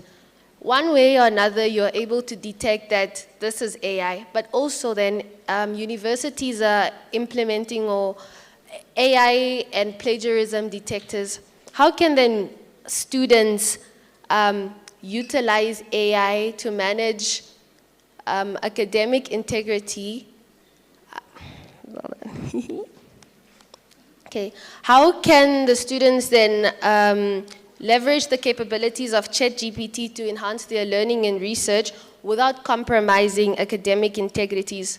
What strategies can we employ to ensure that the work remains authentic while also leveraging the capabilities of AI tools? This is a good question, and I will answer it in two parts, because there are two parts in that question. One part is related to what we educators ask on the assignments. And then the other part is what the student is doing. So if what we ask in an assignment is just facts, if you go and use ChatGPT, you probably will, incur in plagiarism. So in that sense, we educators are supposed to be able to give questions where the students don't need just to memorize facts, but to apply those facts into solving a certain problem. So as long as that is how these assignments are asked, then there won't be much issue with plagiarism, because as I mentioned before, AI will give you an answer to what already saw. If it didn't see it, it just can't give you the answer. So as long as you give it enough, and this comes also from the talk from innovation. So that is what innovation is. It's just to use facts and theory to solve new problems. So that is the first part, how the educators ask and what type of assignments is given to the students. Now the other part is on the student side, there's no issue on using the tools, but as long as you use the tools for the facts. Now you have the facts, go find yourself how to apply it. If you do that on your own, there's no way that, at least in what I teach, there is no way that two students will come with the same solution. And that is why, for me, it's quite easy to know when my students are copying from each other. Sometimes not even from the AI, it's just from each other. But as long as you understand that you are there as a student to be able to get knowledge, foundational knowledge, and to apply it into the solution of a problem, and you are committed to that, you are safe. It doesn't matter how you use AI, you won't be at risk of getting a bad assessment because you plagiarize, because it is your solution. The good thing when you do it like that also is that once you have to go in front of a group and explain your solution, you will do great, because it's your solution. No one knows more about that than yourself. So that's my answer.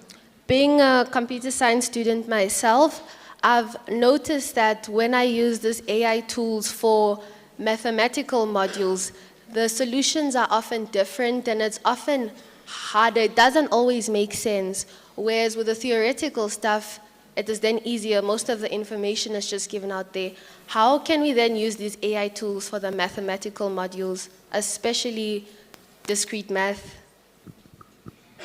It is the same. It is the same. You just use it to get the facts. Now, how do you apply the facts? That is totally up to you. That is when the skills and the abilities of each different students will come into play. So, for discrete math, for example, you can ask ChatGPT to help you with a proof. That's okay. But is it the proof that you need to solve the particular problem you are given?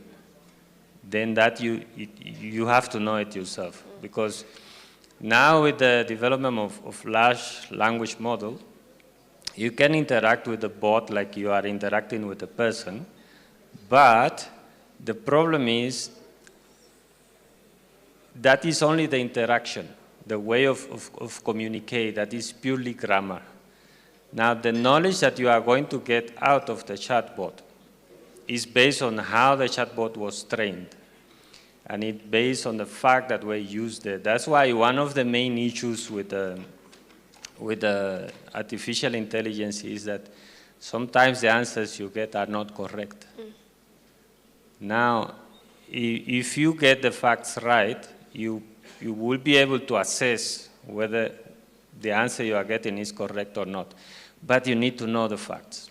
So that's what I'm saying. There is no easy way to use this. It is hard. You need to know the foundations. And in some sense, we also say, how can we develop AI or develop a new chatbot?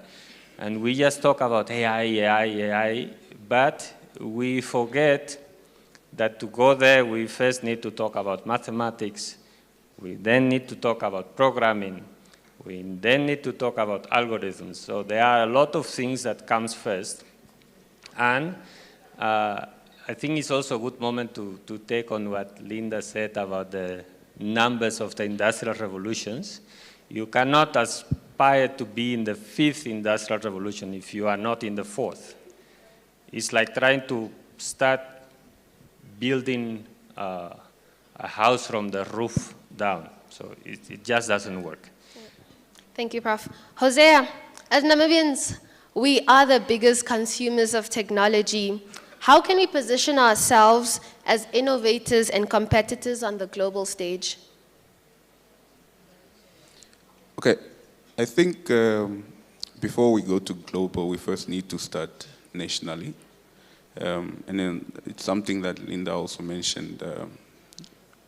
You first need to understand nationally where are we going, what's the national plan or strategy that we have, and then try and develop solutions for that, train them in-house, and then once it's running successfully, then we can try and push it on a global scale.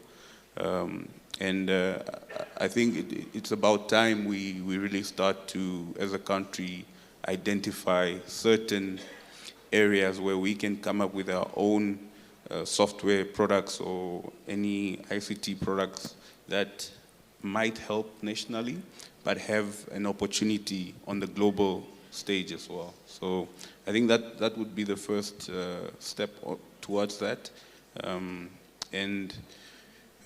We really do utilize a lot of products, IT-wise, that are not Namibian. And if you try and calculate the amount of cost that it costs us as a country, and we are saying, okay, fine, let's push to use more of AI, let's push to use more of whatever technology is out there. How does that grow the cost of the country as well? Because then that becomes an expense. And how do we start to create these products internally so that we can also start and make or generate some funds as a country? So, Dear audience, we will open the floor for 3 questions. When you ask your question, you introduce your name, you introduce yourself, which institution you're from, who your question is directed to. Any hands? Gentleman over there. 1. 2 with the glasses. And 3 in front of me. Who is the first? Gentleman over there.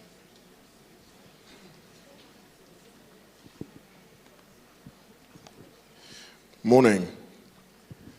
My name is Kene, and I'm from a company called One Linkage.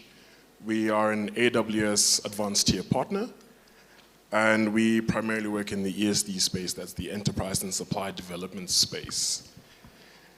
And my question is essentially an amalgamation of everything the 3 of you have been speaking about. And Linda, I'd actually like to have a conversation with you, because I think there's something we can help you with here.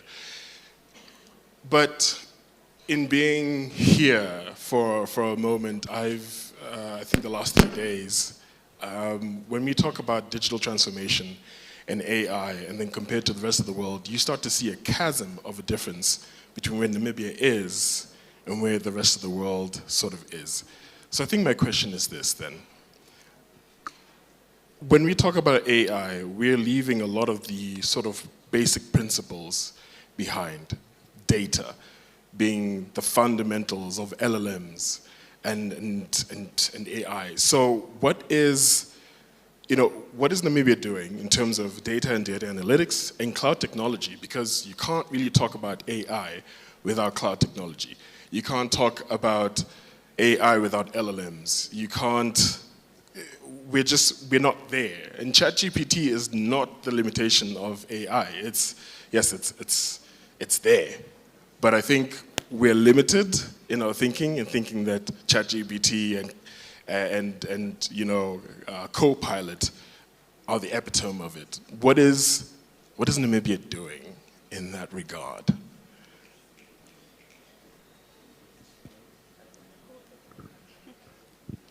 So I think first one, good question. I think the first one is the national strategy, the digital strategy from MICT. We also had the 4th Industrial Revolution Task Force, and in that there were a lot of pillars identified, one being an AI center.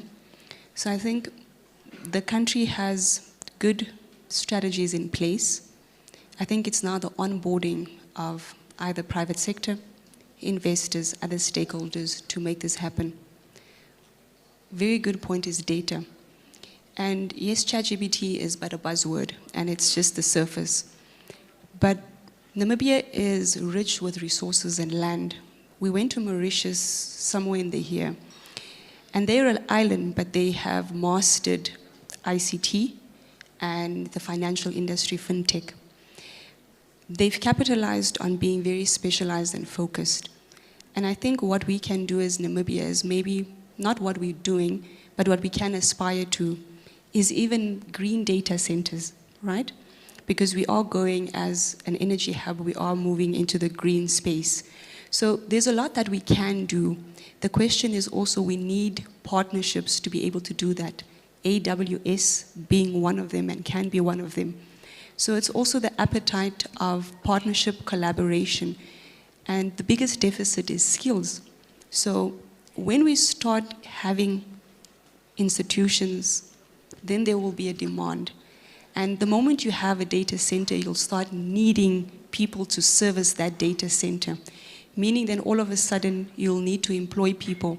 You'll realize that there's a gap and you'll need to start training people. So it's either we start training people, aspiring to what we want, but the first thing is identify what is it that Namibia can be a niche in. And I think it was said, identify a technology or hardware that we can produce. And so around that, it will have a snowball effect. So it has to start somewhere, but it also needs collaboration and partnership and willingness from other players to come on board, because public sector can also not do it alone.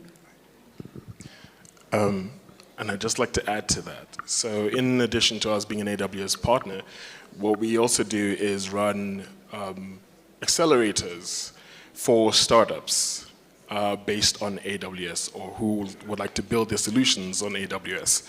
And we do this over like 4 or 6 months. But that's with skills development, workloads development, and their cloud strategies. So I definitely think there is something we can discuss here. Thank you. May we please have the mic to the gentleman over there?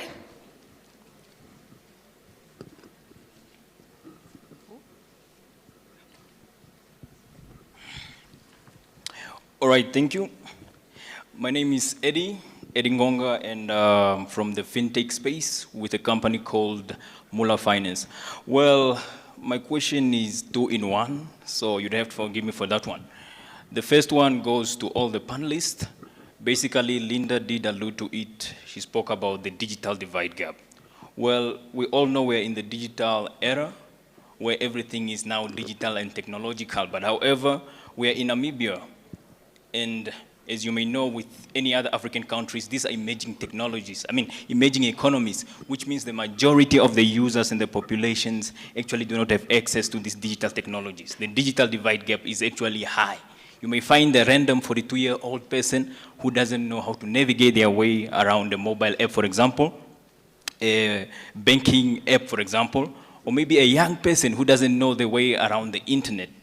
So what can Namibia, or rather the whole African space, can do in order to bridge the gap between the digital divide? Because it won't make any sense as an innovator. I come up with my innovation, and yet my users do not have access to this. Thank you. Prof, seeing that you're in the research space, can you please take this question?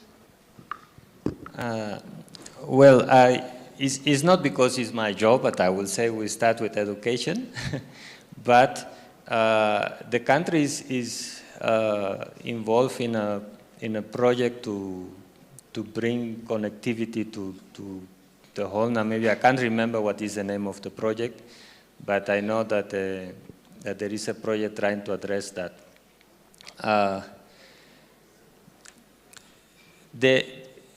These questions of the gap and the lack of certain resources, these are tough questions. That is why every year, since one can remember, those questions are being there. It's the same one that eradicating poverty, and so those are tough questions. I don't have a straight answer to that. I don't have the answer. all I can do from my side is, obviously, I also cannot speak by Namibia, but from my point of view, from my perspective, we need to understand how things work. For that, sometimes we don't need a phone or a technology, or say, for instance, we all like to get free things. Now, you go to a training or you get a product for free, we're supposed to be able to understand that the thing is not free. I mean, you don't have to pay for it, but someone is paying for it. That's how the economy works. So that's why I'm saying we start with education, because at any school level, there are certain things like that's supposed to be general knowledge. However, I see students at university level, I'm not talking about the guys in the village who didn't have access to school. I'm talking about university students, and they still don't know what they're supposed to know. So they don't understand why it is important for them to vote, for instance. Just a simple one that I see every now and then. So somehow, we also have to put in our part. There is no one will come with a magic wand and solve the gap. We need to be able to educate ourselves, and it is true the platforms needs to be there. We've seen that there are efforts in creating such platforms, but we ourselves need to also put in our part. At least that is my take in that question. Thank you very much. Just quickly. This one is for Linda. Maybe I will be very fast on it. And I think we need to be honest when it comes to the digital space, that the playing field is actually not equal with many African innovators, whereby the business environment is really difficult to navigate. By this, I mean you can be an innovator, but raising capital, for example, in Namibia is hard, and then the regulatory environment is a little bit tough. So you may engage a regulator, for example, and they'll take 60 business days in order to respond to your email, for example. So, Linda, what are some of your ideas or ways in which we can, build a good environment in Namibia, whereby all the stakeholders come on board? I'm talking about private equity, I'm talking about the public sector and the private sector, in order to allow innovators to thrive and build digital technologies. Thank you so much. And not to take away from your question, but also just to respect the time, I will definitely would like to have the conversation afterwards, if that's fine. Then we can elaborate a little bit further. Is that fine? Okay. Thank you very much. We will take our last question. No? Please keep it brief. We're running out of time. Thank you. My name is Panulani Victor, and I'm representing Ibia TV. We are a streaming platform. I guess my question ties down to the previous candidates. My question really lies here that artificial intelligence is a first world technology. We are a third world country, right? Is it fair for us to base our third world country technology of a first world country? Can't we create our own ecosystem that actually caters for the Namibian people? Because now we are talking about the gaps. Are we not creating another gap with this artificial intelligence that we are pushing? We are talking about there are people in the villages that still don't have internet, people that still don't have smartphones, but we are talking about artificial intelligence. Won't it be fair for us to actually create our own ecosystem that actually works for the Namibian people?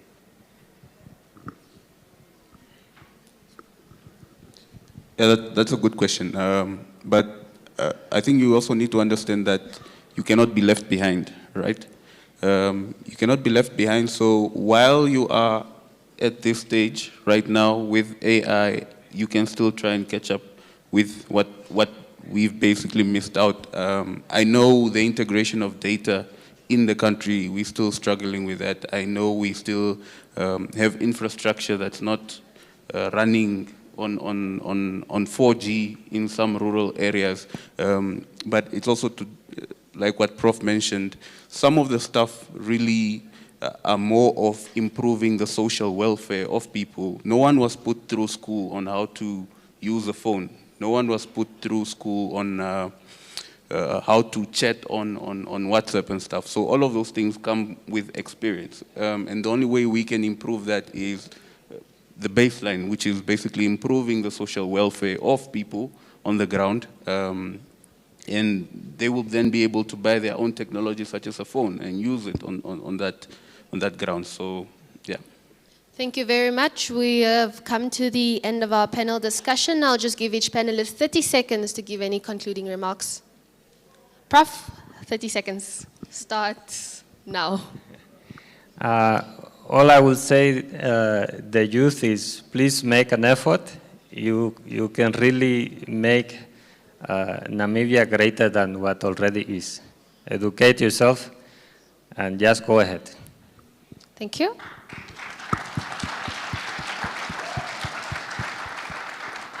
So I'll just be quick. Who knows Yeni AI? Okay, so please use Yeni AI. Let's support local. That is our own AI. Who has a Pebble laptop? I encourage that we use our own innovative hardware technologies, which is Pebble, and make use of the AI that's born and bred in Namibia, Yeni AI. Thank you very much. My last remarks, especially to the youth that wants to pursue business, there is no right ecosystem when you are looking for investors. It's really based on your product and how you sell it. So as innovators, we tend to fall in love with our product, and we don't actually understand if it serves the need of the people that want to invest in it, right? So let's work on the product, but let's not forget that you still need to sell the product, and that product needs to solve a solution for someone. Thank you. Dear youth, thank you for your participation. We hope that their contribution have sparked some ideas, and in the coming years, you will be the innovators or the solution finders to some of the technological problems we face in the country. Let us take a moment and let us all give our panelists a round of applause to express our gratitude.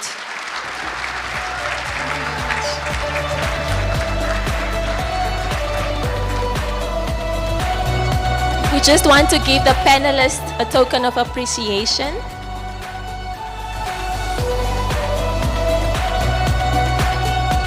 Can we give the panelists another round of applause, please?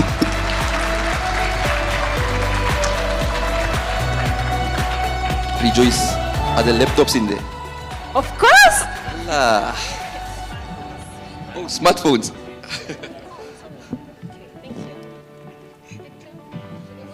Yes, I think we can move closer. Rejoice, I think you forgot mine.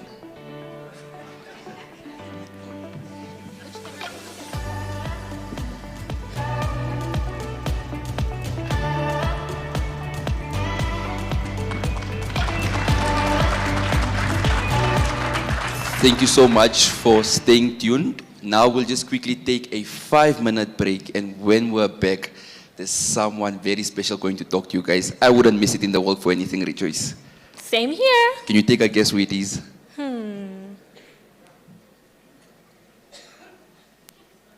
I don't think he's in the room. He's in I the don't room. think so. Okay, it's I a can't surprise. spot the person. So stay tuned as we take a break, and we'll be back after that. Store or via the web browser by typing in www.nbcplus.na on your device. Enter your personal information, including your email address and password, and enjoy watching NBC television and listening to your favorite NBC radio stations. Whether you're at home, at work, or on the move, NBC Plus. It's global.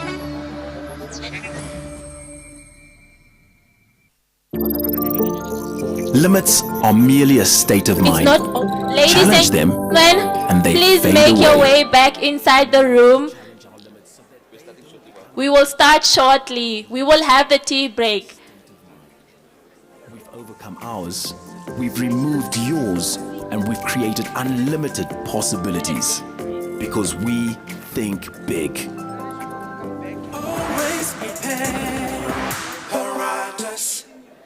It's just an ad break, so please let's take our seats. We will have a tea break shortly. Since establishing its presence in Windhoek in 2005, Huawei Namibia has been at the forefront of driving technological innovation and growth in the country.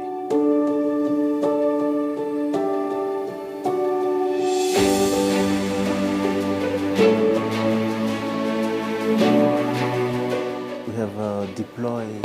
Ladies and gentlemen, can we please make our way back into the hall? We're about to start shortly. This was just an ad break. We'll have our tea break after our program, please. Send your friend a call me request if they are outside. Tell them to please come back into the hall. Thank you. This network actually help in terms of boosting connection between the local people and then all the diverse area of the country. Soto witombiri no tanyanyuka. Tetenda joka jo network ka ojetu mangurura. Ya monare ka kwa kuno mapata sana. De paife kuno mapata sana. Familia tushaka turi. Wai mwene tapu wanawa. Basi yeto network ka. Ya tuno wako network.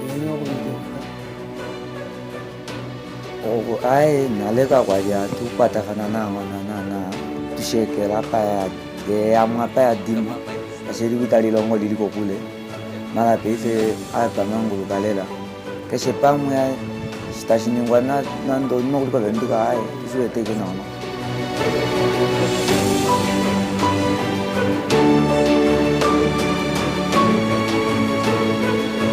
Over the past 19 years, Huawei has played a pivotal role in advancing Namibia's ICT infrastructure, contributing significantly to the nation's digital transformation. With a commitment to fostering local development, Huawei Namibia has indirectly created over 500 jobs, further strengthening the country's workforce.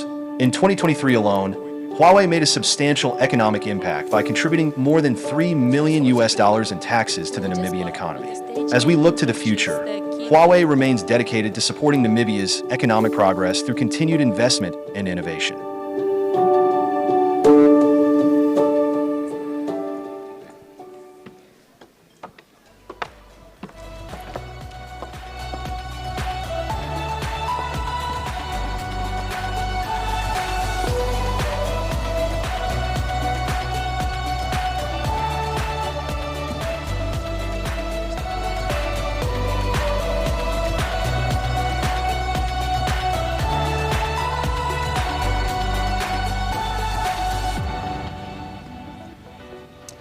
Well, thank you so much for your patience. We are now going to start with our program once again.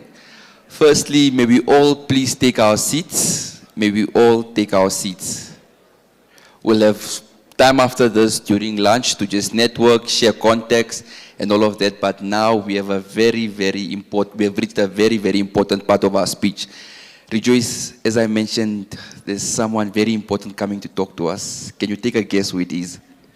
I just looked at the program, and it will be our Deputy Minister of ICT. And that is none other than Honorable Modestus Amute. He will be giving us the keynote address. Can we please give a round of applause for our Honorable Deputy Minister? Can we continue the round of applause up until he's up on stage?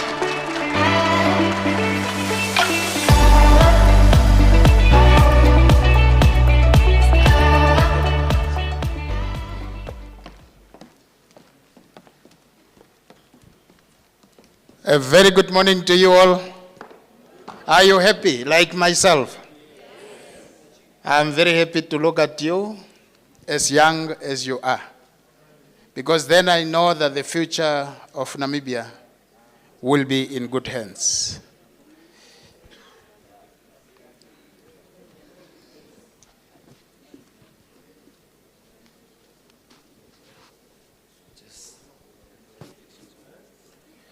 I remember the first time when I was having a cellular phone and I didn't know how it worked, because that was my era. That was our time. So I was at a certain shop and I received my first call. And my answer was, to the caller now, was, how did you know where I am? Because I thought maybe for this person to call me and for the signal to reach me, one must know where I am and to direct it probably there where I am. So you see, we came from far, and that's only showing that indeed we have progress as a nation and as a country. But once more, I'm excited that you are here to participate in the digital transformation. Director of Ceremonies, honorable members of parliament who are present, I see Honorable Maria Elago here. She is the chairperson of the Parliamentary Standing Committee on ICT and Innovation. Please welcome. Dr. Oran Mar is our Executive Director at the Ministry of ICT. Captains of industry and businesses in the ICT sector. Management and staff of MICT. I should say here that I'm proud of you. The job you are doing to keep us standing and talking here with pride. I'm proud of you, and I want to congratulate you for the job well done. ICT players, stakeholders and experts, distinguished invited guests, dear innovators, members of the media, members of the public, ladies and gentlemen, once again, good morning. Is it still good morning, Uka? Oh, okay. I didn't look on my time, so I thought it's midday already.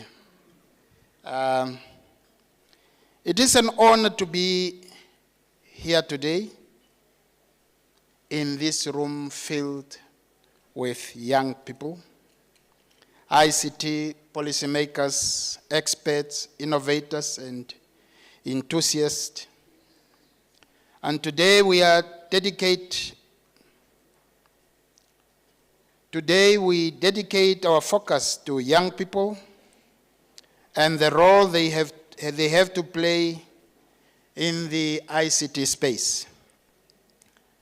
According to the latest census, the Namibian population is predominantly young, and we need to offer them these platforms to engage. I'm equally excited to learn about the creative and innovative ideas as we navigate into an era of digital transformation and artificial intelligence. As the ICT sector, we have deliberately created this platform for the industry and young people to come and network, share expertise, and discuss trends. Moreover, this platform presents the youth with opportunities in terms of mentorship and possible collaboration on developing their innovation and ICT ecosystem. Director of Ceremony, ladies and gentlemen, what excites me are the presentations that will be presented by the young in this room on the development of an AI-driven government media engagement platform and media practitioners online registration portal. The purpose of the hackathon is to tap into the skills of Namibians and demonstrate that the government has trust in its own talent and promotes the use of homegrown technologies. The platform developed here will ensure media platform will improve service delivery through the development of a secure online registration portal for media practitioners, including a publicly accessible media register and feedback mechanism for government agencies as we prepare for the implementation of the Access to Information Act, among others. Competitions and activities of this nature are essential in stimulating innovative solutions to national issues and allow young people to showcase their talents and creative ideas. I would like to take this opportunity to commend them and encourage them to continue participating in competitions of this nature. Equally, I call on the academia, industry leaders, and financial institutions to assist our young people in mentoring, equipping, and financing these innovative ideas. Government on its own cannot assist these great minds and innovations. It should be a collective effort between the public and the private sector. Director of Ceremonies, ladies and gentlemen, for the past 3 days, I've seen some of the projects created by the youth and their respective exhibition booths,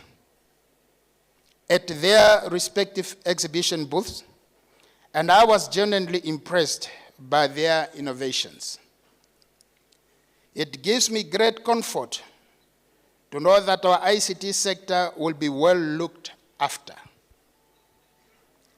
Keep up the excellent work and continue to put our country on the map. Always remember, your dreams are valid. Young child, never stop striving. One day, it will surely pay off. One day, we will live in the Namibia we have always envisioned. At this juncture, I must reiterate that we all remain vigilant online. For the past years, we have witnessed cases of cybercrimes and cyberbullying, among others, on the increase. Some individuals may not be aware of these issues, so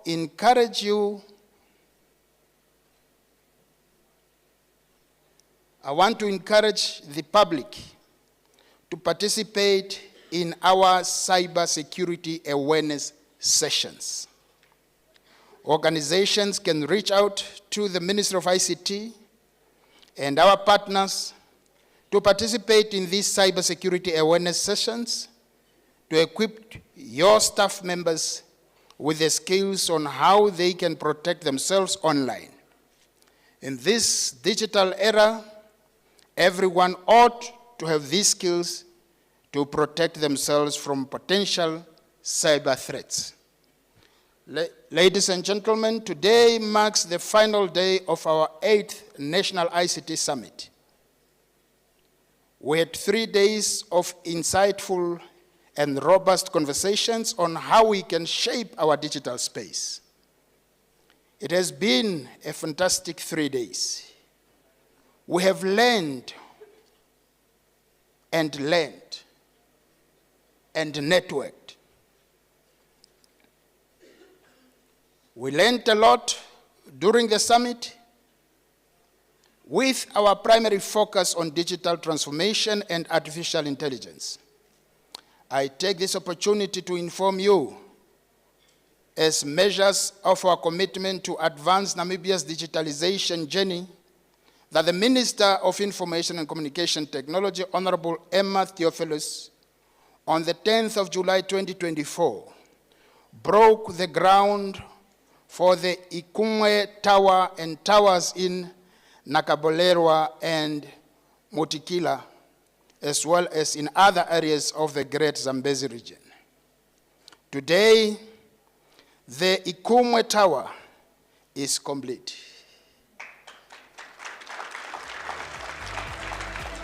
And that was exactly in 3 months. So, yeah, that's the tower as we can see it.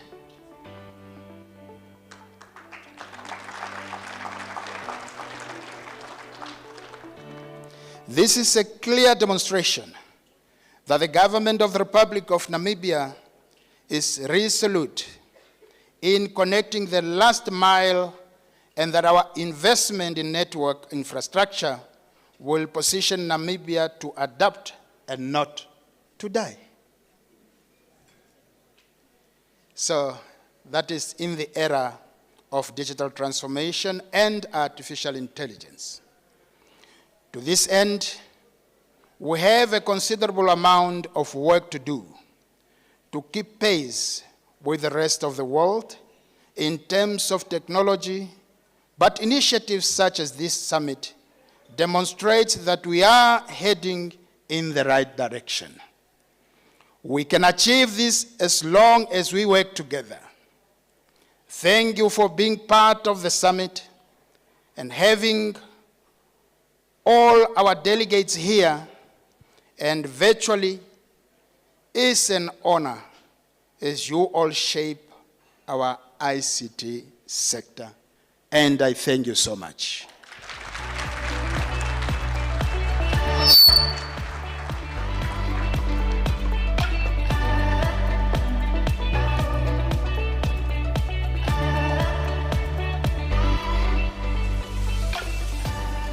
Dear young child. Honorable, can you kindly join us on stage for a picture, please? You must always take every opportunity to take a picture.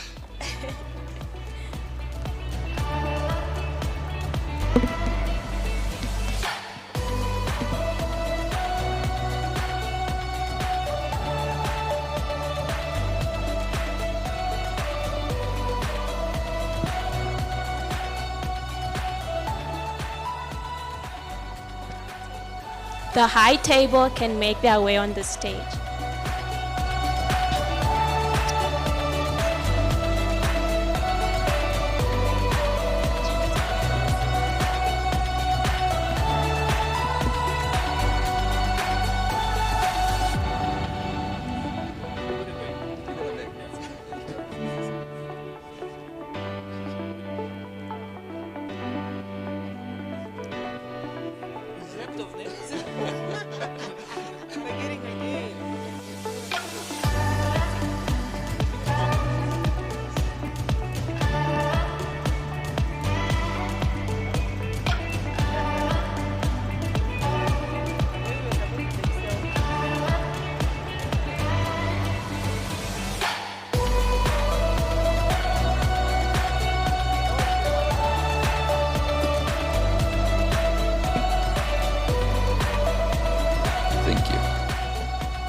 Thank you so much. Can we give the Honorable Deputy Minister another round of applause, please?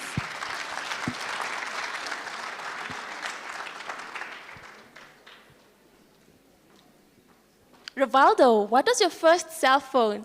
I think my first phone was a BlackBerry. You know those BlackBerries with the things on it? That was Those my first phone. 4 blocks. Those 4 blocks and all those things was my very first phone. Anyways, moving on. A quick announcement. If you are sitting here with us and you haven't registered with Schoolmans before coming here, please do ensure that you make your way out to quickly register, or else you won't be able to have lunch. So yes, very important. Do make sure that you do register. I'm sure most of us have registered during the morning, but if you haven't yet, the opportunity is there now for you guys to register. Up next on our panel, or up next on the program, we're now gonna have another entertainment break. And during everything, I was arguing with this guy, like, I also give me a chance. And he's like, but me, I want to sing for the people. So can we please once again put our hands together for Isa?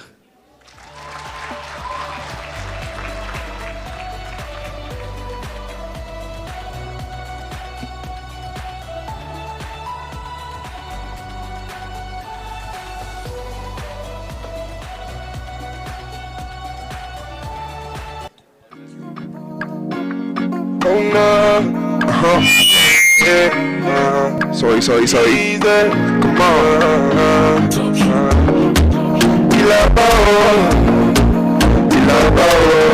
come on, if you know this, so sing it with me, okay? Come on. I really got my eyes on you. I'm really wasting my time on you. Even if you go and may not go find you. I never got the time. I can't wait that you say I do. Give you nothing like deja vu. When I go step by step in my joy, I know the best I'm smoking my God. Probably let to west I call. You know love it. When I step by step in my Jordan, I know the vex I'm smoking my God. Never be led to answer your call. You know go find no stress in my love. In my baby girl, Ilapa, oh, Ilapa, oh, yeah. You know go find no stress in my love.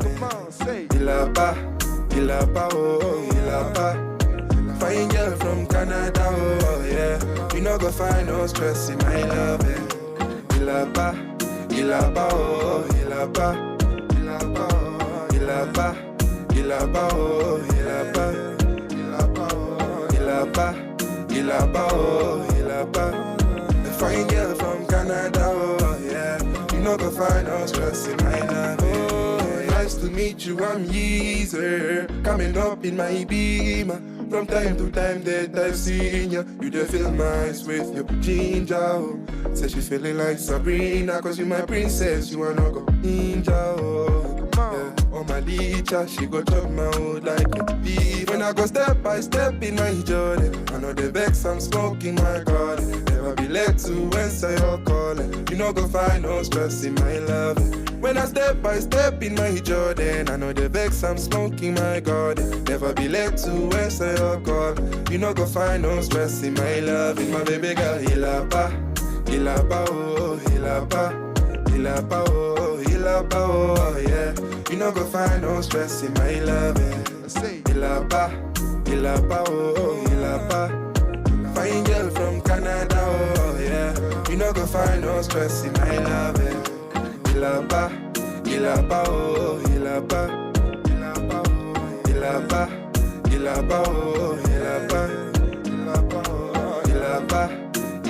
oh, hilapa.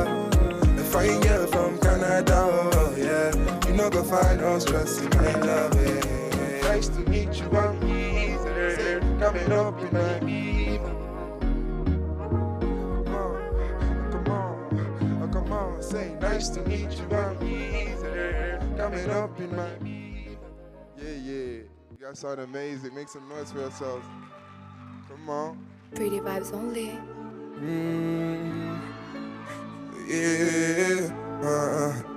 Easy. Then you go. Miss T on the beat, let's go. No. Come on. Oh, no. It's Carlo on the beat. Baby girl, you love me, I feel to carry. Love the way you love me, the way you love me. Then you make me wanna marry. I'ma be your one and only. Oh, my dollar for you. Yeah, for you, what I go do without you? Yeah, crazy, my matter.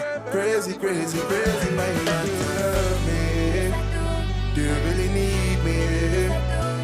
Do you want me? Do you need me? Do you love me? Do you love me? Do you really need me? Do you want me? Do you want me? Do you need me? Baby girl, I know I'm in popular demand. Only you can have my auntie man. I want you, I want it now.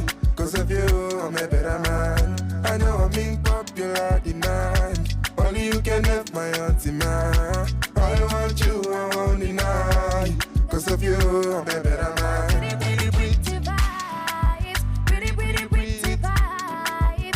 Pretty vibes. Cause of you, I'm a better man. Pretty vibes. Pretty vibes. Yeah, cause of you, I'm a better man. So you say I can have your auntie man. Cause of me, you're a better man. So you say I can have your auntie man. Cause of me, you're a better man. I'ma do 69 to life for you. Go back and forth to try you for you. Bring out the best in you. Cause I am all in all. Do you love me? Do you really need me? Do you want me? Do you need me? Do you love me? Don't lie to me, don't lie to me. Do you really need me? Do you want me? Do you want me? Do you need me? Baby girl, I know I'm in popular demand. Only you can have my auntie man. I want you, I want it now. Cause of you, I'm a better man. I know I'm in popular demand. Only you can have my auntie man. I want you, I want it now. Cause of you, I'm a better man. Pretty vibes. Pretty vibes. Pretty vibes. Cause of you, I'm a better man. Pretty vibes. Pretty vibes.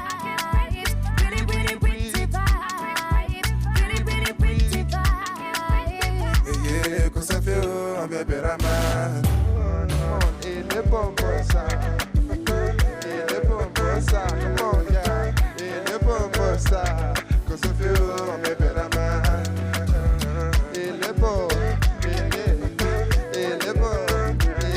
Come on, yeah. Cause of you, I'm a better man. Baby girl, I know I'm in popular demand. Only you can have my auntie man. I want you all in night. Cause if you're a better man, baby girl, I know I'm in popular demand. Only you can have my auntie man. I want you only night. Thank you guys so much. Once more. Love. Pretty vibes. Pretty vibes.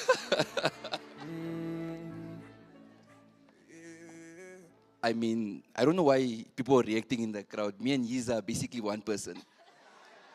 Just listen to my voice and listen to his. It's not that much of a difference. But anyways, so now we are going to take a quick tea break for the next 10 minutes. So we should be back by 20 minutes to 12 so that we can continue with the program. And while at it, don't forget to register with Schoolmans if you haven't already done so. Yes, so we'll take a 10-minute break. Just quick, fast tea. Thank you all so much.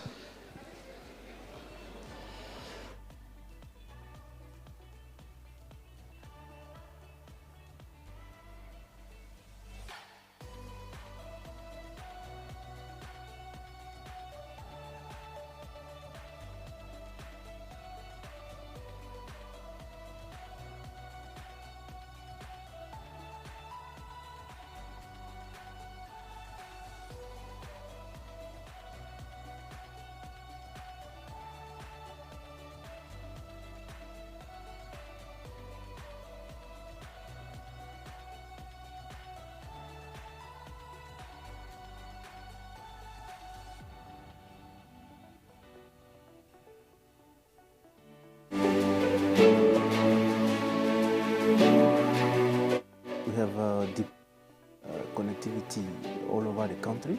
We have been to, deep area in the country just to provide a network to remote area to people. We actually help in terms of boosting connection between the local people and then all the diverse area of the country. Soto vitombiri no tanyanyuko. Itenda joka jonetweka kari ojetu mangurura. Ya monare kwa ikunoma pata sana. De paife otunoma pata sana. Familia tushasho turi kompo. Ngai mwene de tapu wanawa. Basi yeto netweka ngwa. Ya tuno ko netweka, ya ko netweka. Ai naleka kwa ya tu patakana na tushekela pa ya mapa ya dimo asiri vitali longo liliko kule mara pese apa mangulu kalela keshe pamu ya station ngwana nando no kuliko venduka ai tusiwe teke nono.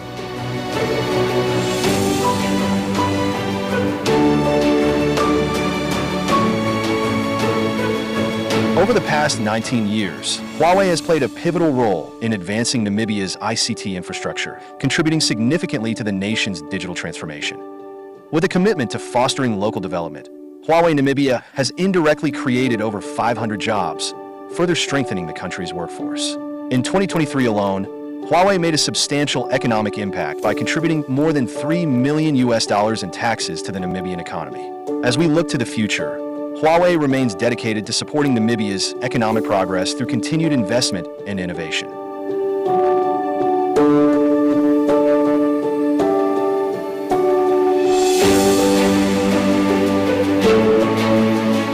The partnership between Huawei and MTC has been pivotal since its inception. And over the years, this partnership has resulted in cutting-edge technologies as well as infrastructure, which has been very instrumental in our mission to deliver cutting-edge telecommunication services across Namibia. This collaboration has also resulted in enhanced network capabilities and expanded service offerings, thereby significantly improving the network quality as well as telecom services and the digital experiences for our customers. Through the power of digitalization, Huawei is reshaping industries across Namibia. In the mining sector, our cutting-edge digital solutions have enhanced security measures and optimized production efficiency, setting new standards for operational excellence. We work with the ELT network quite closely to the move for trailers for blast repositioning of the microwave, and then of course the fiber on the remote sectors and installations, and then the overall maintenance, keep life of the network.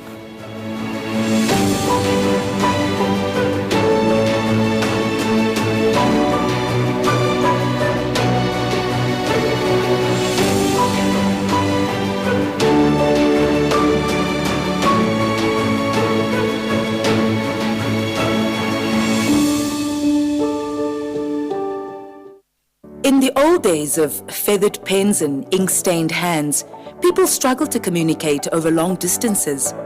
They walked miles to deliver messages or relied on letters passed hand to hand.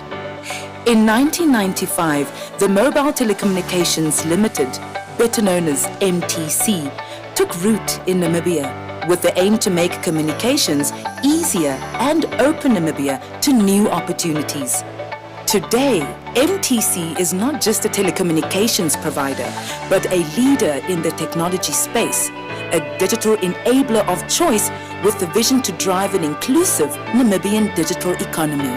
Hence why we introduce products such as MTC Spectra, Home and Edge, a service which offers the fastest and most reliable internet access in Namibia. For businesses and individuals in the most remote areas, MTC's VSAT provides internet and call connectivity via satellite to ensure you're never out of touch.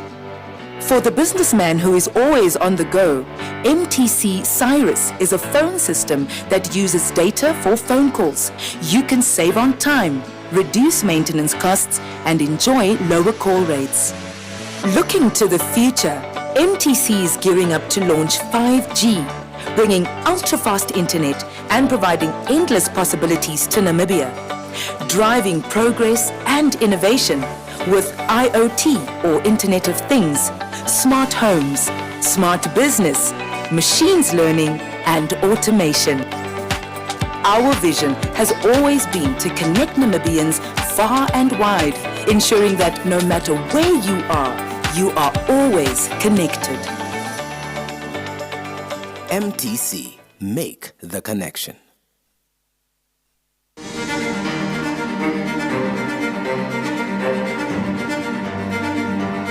We are vibrant, we're engaging, we're current and daring. We care, we love, redefining the me family.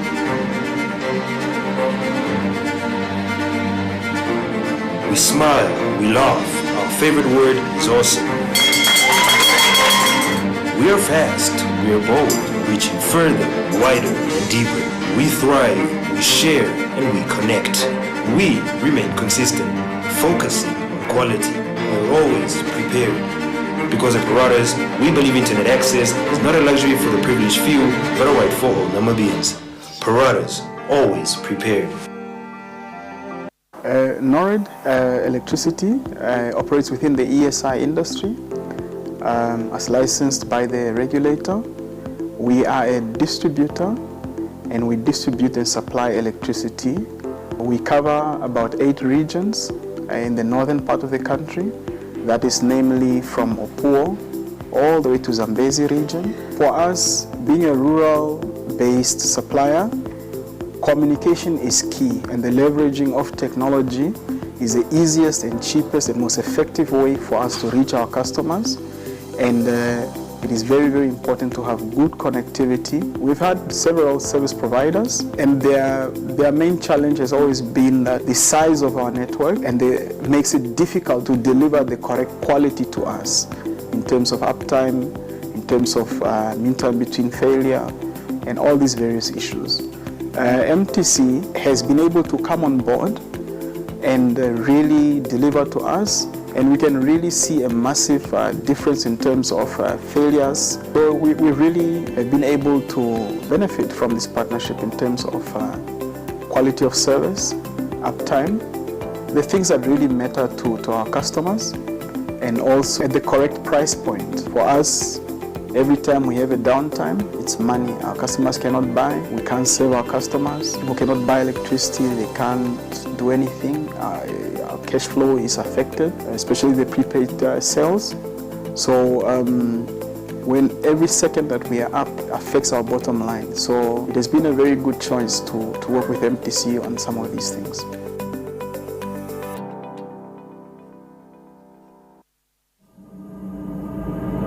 An incident has occurred and paramedics are on scene. What is the perspective of a mother covering her child's eyes from witnessing the horror? What is the perspective of an officer trying to piece the incident together? And what is the perspective of a journalist taking a picture?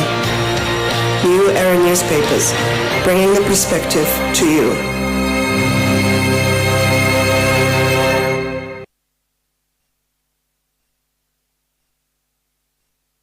Even with the latest security technology, the increase in zero-day attacks creates perimeter security challenges. Ransomware can cripple entire infrastructures, resulting in weeks of downtime, significant financial loss, and exposure to extortion and sensitive data leaks that could harm your brand's reputation. Sooner or later, an attack will slip through. How will you protect your most valuable assets? Your data. Introducing Bullwall Ransomware Containment. Bullwall contains an active ransomware attack in seconds. It stops data encryption and exfiltration. Bullwall uses 28 sensors and machine learning to monitor file activity and identify abnormal events. When Bullwall detects malicious encryption, it stops the active attack within seconds, quarantines the infected user and device, and protects your critical IT infrastructure and data on premises and in the cloud.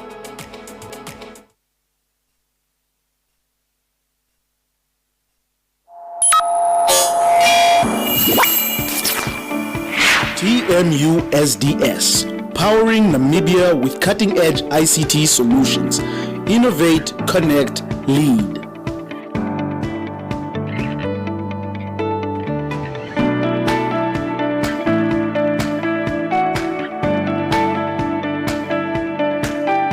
Future-proof ICT, powered by TMU.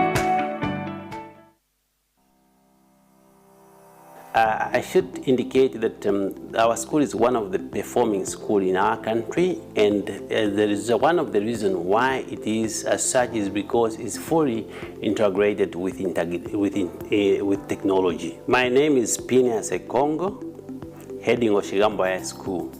Oshigambo is an educational organization that provides education and academic services to our students.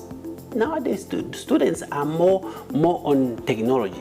If you want the student to pay attention to your teaching and learning, to your lesson, if you want the students to want to concentrate, it's only once you are integrating technology in your lesson. And that's one aspect that have to be really, really considered. Now, education nowadays is no longer about textbook and an educator or a teacher. It is about other aspects that have to be looked at. And for us to have all the resources, we have to gather all the resources only through connectivity, internet connectivity. Because you see what is happening with MTC. Now, number one is speed. Number two is reliable. Number three is stable. Number four is the team. Now, we are talking about support. Whenever we happen to experience a very little problems and then you have to give them a call, now the team will be available, and after all, the problem is rectified. And that's exactly why we decided to say MTC is the best for us.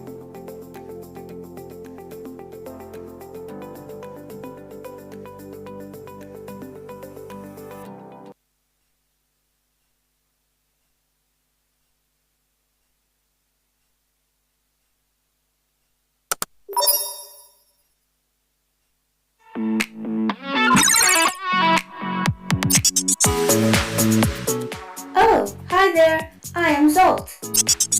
I'm Zolt's customer service helper at your service 24/7, 365.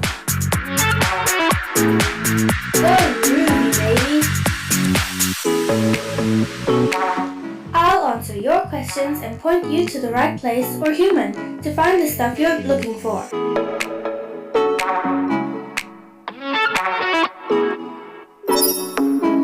Zolt.na today.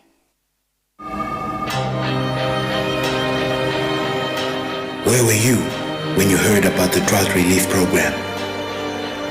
Where were you when the first kidney transplant in Namibia was done? Where were you when businesses were looking for employees? Where were you when the president announced the Harambee Prosperity Plan?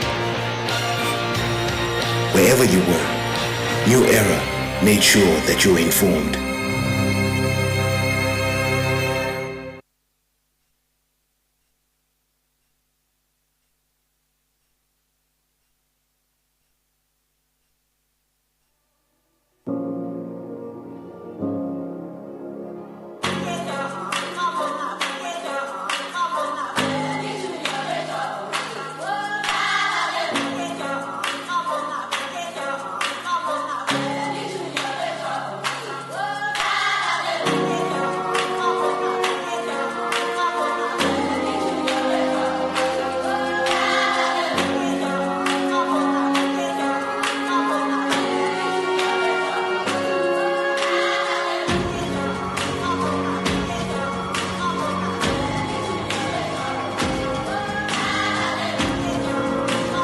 Yes, can we kindly make our way back into the hall now? We'll be starting with our program very, very soon. Please tell all your friends to make their way back into the hall now.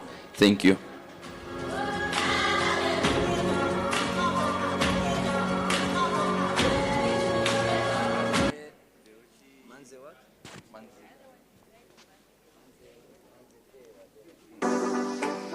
Subscribe to NBC Plus on Google Play Store or via the web browser by typing in www.nbcplus.na on your device.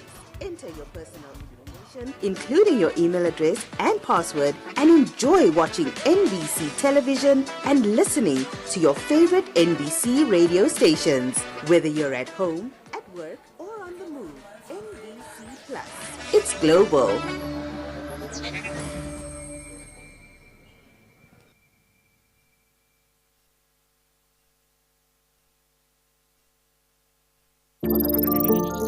Limits are merely a state of mind. Challenge them and they fade away. We love to challenge our limits so that they don't become yours. Limits, a state of mind. We've overcome ours, we've removed yours, and we've created unlimited possibilities. Because we think big. Always prepare, Herodotus.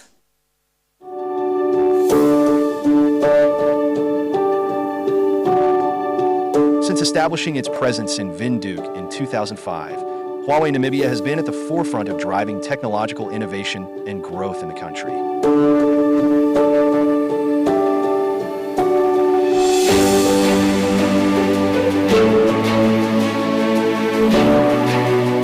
We have deployed connectivity all over the country.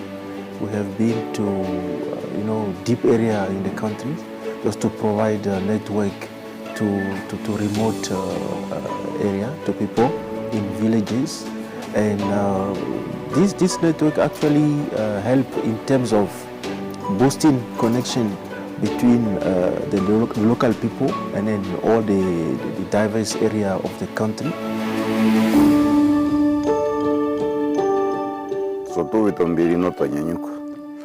Itenda joka jonetweka kari ojetu mangurura. Ya monare kwa ikuno mapata sana. De paife kuno mapata sana. Familia tushasho turiko mkuu. Wai mwene tapu wanawa. Wasi yeto netweka mwa. Ya tuno wako netweka. Ogo ai naleka kwa ya tu patakana na tushekela pa ya amwa pa ya dimo. Asiri kutalila ngo liliko kule. Mara pese apa mangulu kalela. Keshe pamu ya stashingwa na ndo no kuliko venduka ai tusuwe teke na no.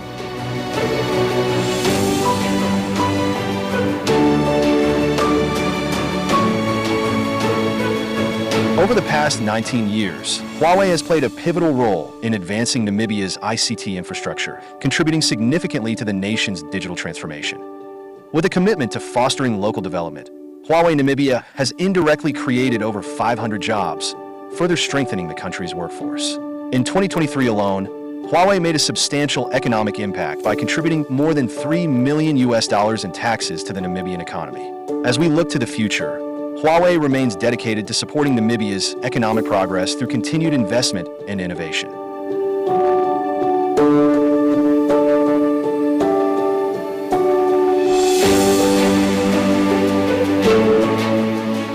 The partnership between Huawei and MTC has been pivotal since its inception. And over the years, this partnership has resulted in cutting-edge technologies as well as infrastructure, which has been very instrumental in our mission to deliver cutting-edge telecommunication services across Namibia.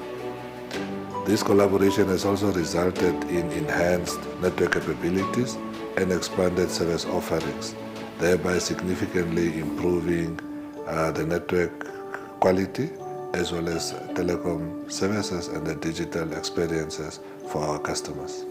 Through the power of digitalization, Huawei is reshaping industries across Namibia. In the mining sector, our cutting-edge digital solutions have enhanced security measures and optimized production efficiency, setting new standards for operational excellence. We work with the ELT network quite closely to the move for trailers for blast repositioning of the microwave, and then of course the fiber on the remote sectors and installations, and then the overall maintenance, keep life of the network.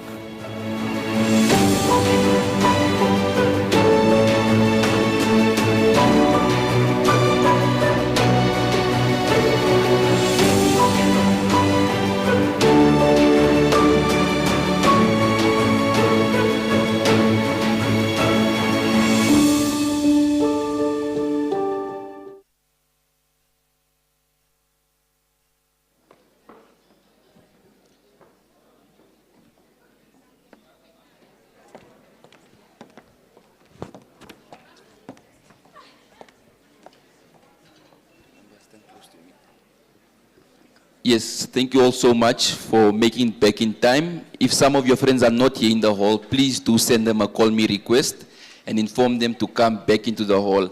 I hope you all enjoyed your tea. And once again, can we please try filling up the seats? The people at the back, can we just move to the front a bit, please?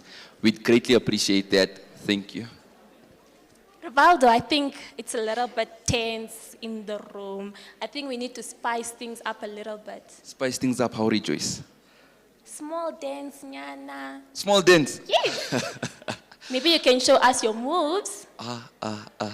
Okay, let the DJ give us a song there. Can we all stand up and please participate in this challenge? If you know, you know. Please stand up.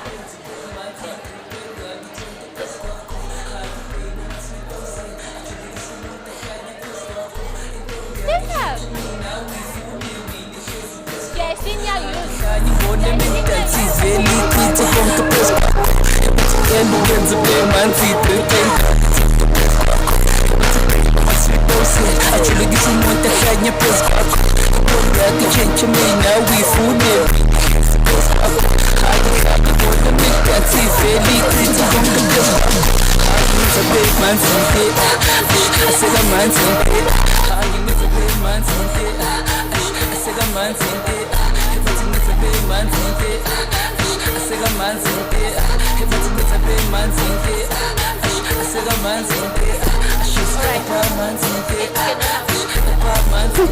Thank you so much, DJ. I'm a little bit disappointed. I saw a lot of young people still sitting. Young people. DJ, can you please play it back again? I want to see everyone please partaking in the challenge. Young people. Jesse, please.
Rejoice, I think it's because it's not Friday.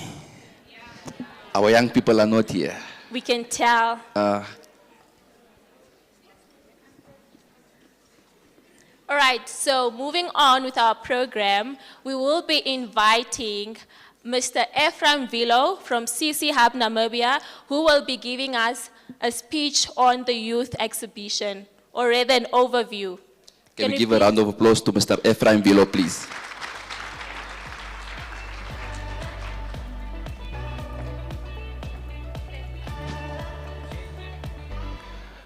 It's afternoon.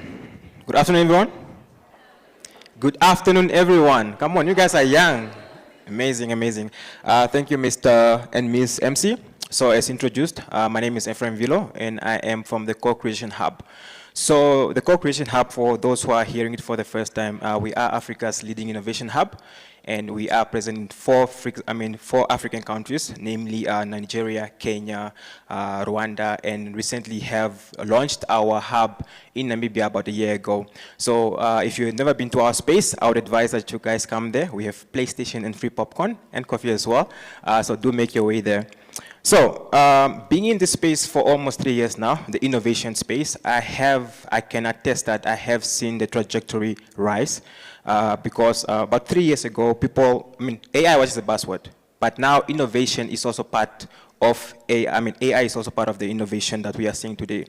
And also having the pleasure of being in charge for the World Innovation Awards, I could see that the Namibian innovation, the current status or the status quo of the Namibian innovation ecosystem could also put us on an international platform. So we are also ready to participate on an international level. So I think that calls for a round of applause for our innovators in the room.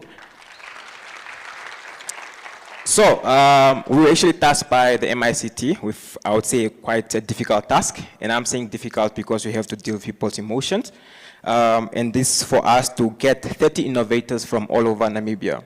So we received close to 100 participants, applicants, of which some were from Khomas, Omaheke region, Oshikoto region, Oshana region, Kavango East, and Erongo as well. So we had to select 30 innovators, and it was quite a tough selection process. But again, because you have to deal with people's emotions, some people hate us after that, so we apologize for that. And for those who did not make it, does not mean your innovation is not up to standard. It's just that we have selected selection criteria that we looked at. That's now innovation, the type of innovation your product is, the market potential, the feasibility, and of course, you should not be in the ideation stage. So after carefully reviewing the 30 innovators, 11 of those were female, and this is, I would say, this is a milestone for us because we see more participation of females as being part of the innovation ecosystem. And from those, 20 exhibited, and I must say we're quite impressed by the exhibition we saw the past few days, and 10 of those will be pitching today. So I would say that exhibitors, all the best. It's not going to be an easy, it's not easy being here actually. And I'm actually glad the protocols are not here because that was going to make it a bit difficult for you guys. But after the summit, post the summit, CC Hub also pledged to give you guys an incubation program for a tailored incubation program for you guys, as well as you guys will be our first cohort for our Sandbox initiative that will be launching nationally in the upcoming months. So maybe it's just something I would like to leave with the future exhibitors. The true value of the summit does not lie in the number of people that actually get to buy your product or how much traffic you get to direct to your product, but rather the networking opportunities you get. The number of business cards you hand out means will determine the success of the summit. So for those who are planning on being part of the next ICT Summit, I would urge that you guys apply and come and showcase your innovations.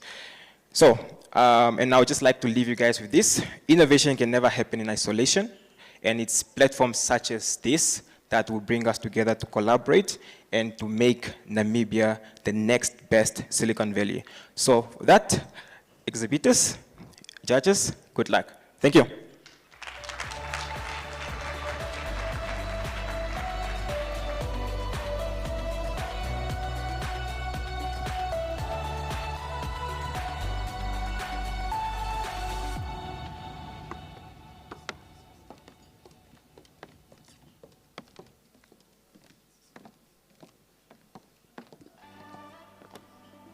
simply amazing. We've now reached the most exciting part of our program, which is the innovation stage. So what's going to happen is we're going to have innovators come on stage and basically pitch their innovative ideas here today. And I'm super excited about that because there's going to be a lot to learn and a lot to see, and it's going to be a tough choice to really make.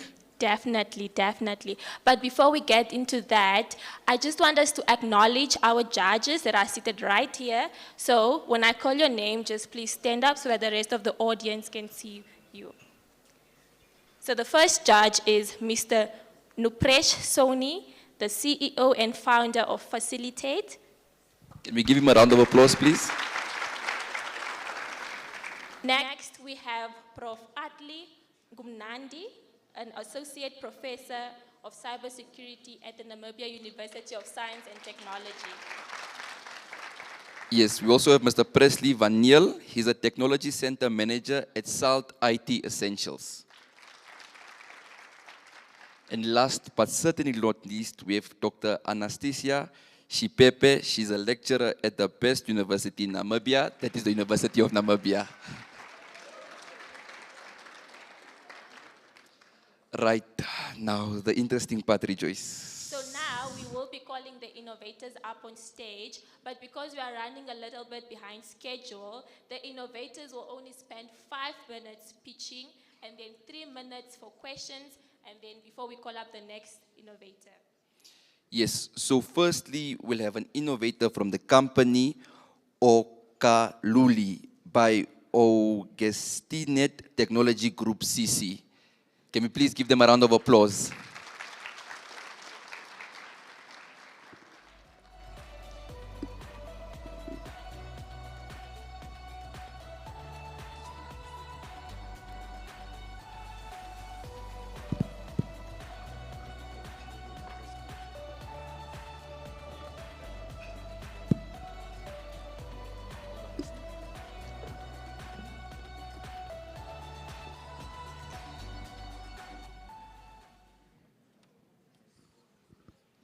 Good afternoon, everyone.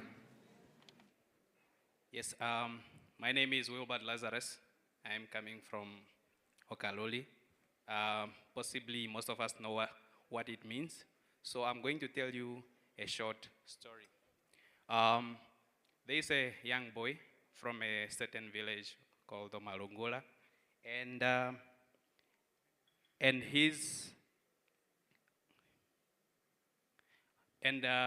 he has been struggling with his schoolwork, and what happened was he lives deep in the village. He lives with a granny, and he's among the 15 grandchildren. So he doesn't have a smartphone that he can access the internet, but all he had was nothing. Then granny was like, okay, let me sacrifice the $120 and give my boy a phone. And what he got was a katoshe. Okay, so now, this young boy, Kamatoe, he is part of the many school learners, students without educational resources. They don't have textbooks, they don't have pens and what so forth, okay? So that means that there is high failure rate, there is high dropout rate. Now we are speaking at Namibia standing at 75% failure rate in the national exams, right? So this is not a good platform. So that means that now we present to you Okali. Okali means ghost in Oshuambo. And what Okali does is that with a Tamagotchi, Rivaldo, with a Tamagotchi, you can be able to access information without internet. Yes, we are doing this and it works. So Okali is simple, accessible, and is curriculum aligned, and also we have scalable impact. So how it works is that a user with a simple phone like that one can be able to send a simple message. And Okali obviously does its do. Okay? So our value proposition is that Okali is accessible to all phone types. It is automated responses. You don't need an app. All you need is a number and an SMS. Simple. Okay? Then what have we achieved so far? During our pilot testing phase, we have achieved 470 users. We have received 6,700 plus SMSs, and we have sent out about 17,000 SMSs. Okay? Then, given this problem, the market that we are addressing is that we have approximately 800,000 learners in Namibia, including students and so forth, not included. So, out of that, what we need is, if we have the number, we are standing at 400,000. That means that from the 400,000, our target is at 2%, which is 8,000 students. So with 8,000 students, we can be able to generate annually 96,000 US dollars.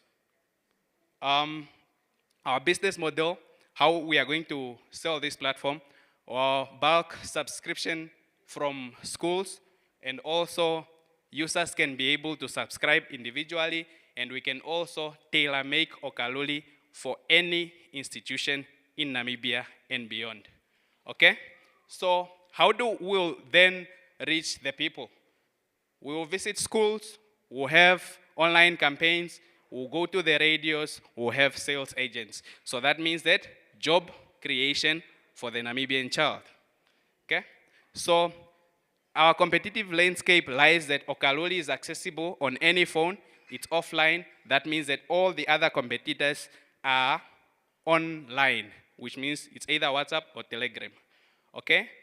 In our financial projection is that we are looking at achieving 10,000 users in our first year, and also that will bring us about 120,000 US dollars. That will be spent on research and development, on gaining more infrastructures so that we can move to the sub-Saharan community, okay? So, meet our team.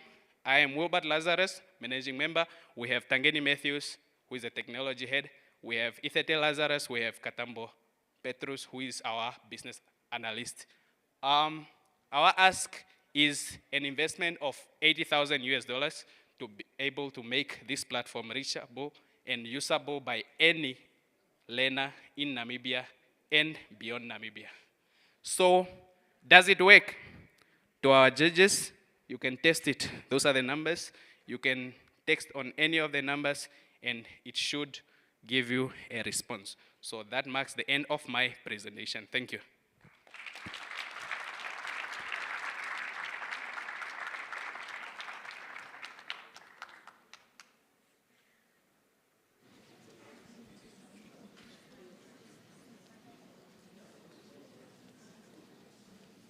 Can you take this one, the mic? This one is for the questions.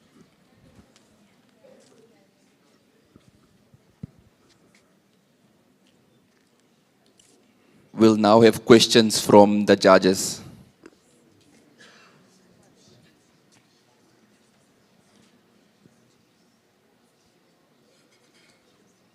Thank you very much. It's a very good presentation. I have one question.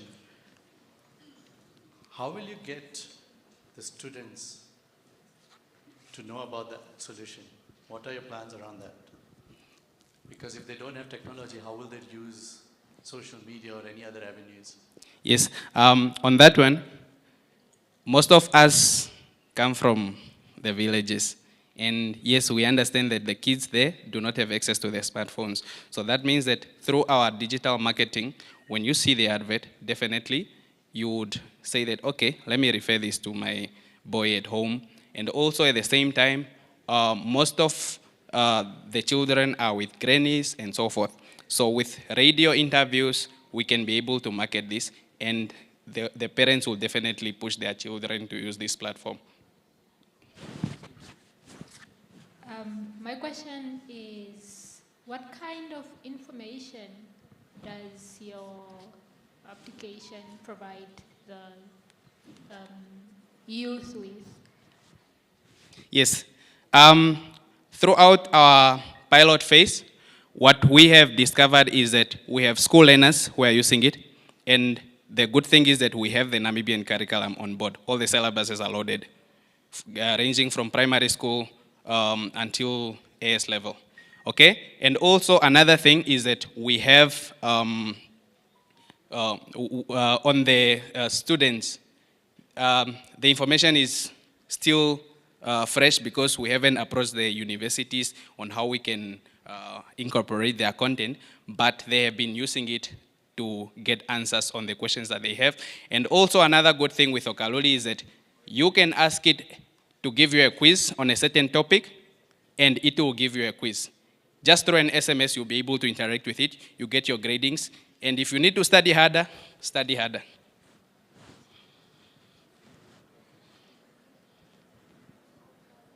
Yeah, I think I have a follow-up question on that. So, in short, why should I use Okali? Why should you use Okali? Okay. Let's take it that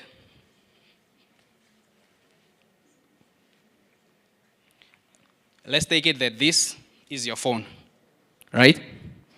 If you have been here during the beginning of the program, is that everyone has been making fun of this.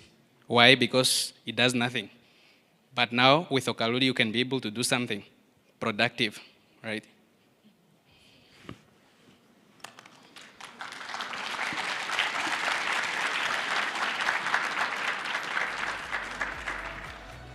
Impressive.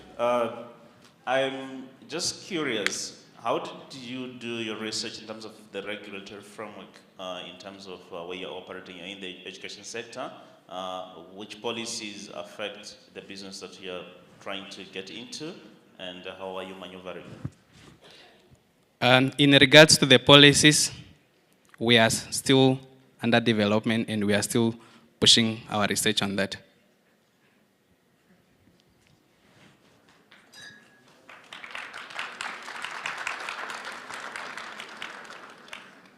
Thank you. Love the presentation. Just quick one question. Have you guys looked at how the load will work in terms of, say, for example, 10,000 students texting it at the same time? Yes, we have looked at that, and that is our limitation. That is why this platform currently, actually in the first 3 days when we launched it, we had 140-something people.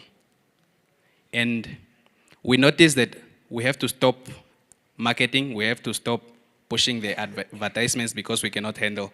That is why we are looking for that. We are looking for that money so that we can do more research and we can be able to get more infrastructures that can handle the load. And also we are looking for partnerships from our service providers so that we can at least scale this to the national level.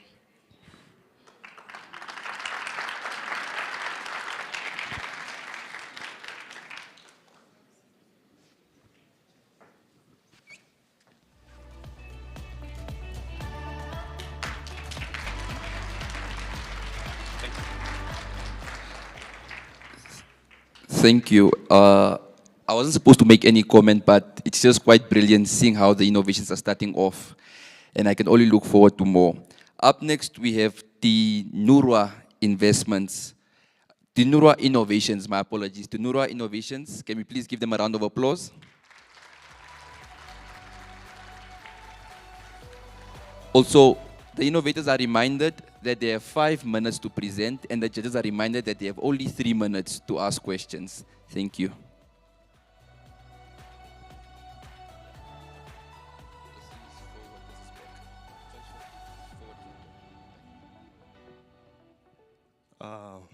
Can you hear me?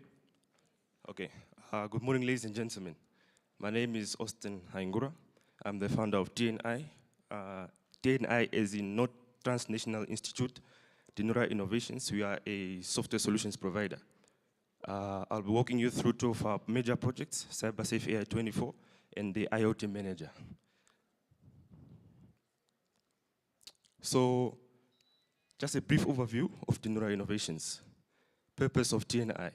The purpose of DNI is to drive change and innovation through advanced software solutions and technology, to develop cutting-edge technology that meets modern needs and anticipates the future challenges. Who are we exactly? Problem statements. Since I'm presenting on 2 different projects that are integrated, I'll start from the cybersecurity. I think Professor Atlee should be able to hit me up with some questions there. increasing sophistication of cyber threats. There is a lack of super AI-driven cybersecurity systems. That's why we are bringing up CyberSafe, an AI-driven artificial intelligence system that will be divided into architectural sorts of, we will have module A and B, because we are developing AI models, but we are limited because for you to develop AI models, you need to have GPUs. We all know what's GPUs by now. IoT management issues, difficulties in integrating IoT devices, threats IoTs pose. So look at a company like MTC or Telecom. Even if the company is protected and the devices connected to that company are not protected, that puts the network at risk. And that's why I'm bringing up CyberSafe, which will be an AI, as I mentioned, AI integrated system. So CyberSafe is an advanced AI-driven security system being designed to safeguard digital systems. So the key features: real-time threat detection and analysis, automated incident response to neutralize threats, predictive analysis is not there, security monitoring, threat intelligence, where you're looking at all these AI models. Benefits and impacts: it will significantly improve the cybersecurity posture, and also we reduce the risk of data breaches and cyber attacks. So here we'll be using AES 256 encryption, which is advanced encryption standard, because it's running on a 256-bit length, meaning it will be almost near to not possible to penetrate the system. By then, we'll back it up with an RSA. It's also a type of encryption. This type of encryption is used by governments such as the United States. So currently now we are doing research on it. So moving on to the IoT Manager platform, it's a platform that is being designed to streamline and optimize IoT device management. So this one will do firmware updating, device management, ANS, automation and smart alerts, centralized device monitoring, advanced data collection and analytics for better decision making. Benefits and impacts: it will optimize IoT operations. It will be beneficial not only to telecommunications companies, but to our country as well. You have 2 minutes left. 2 minutes? Oh, whoa, whoa, whoa. Okay.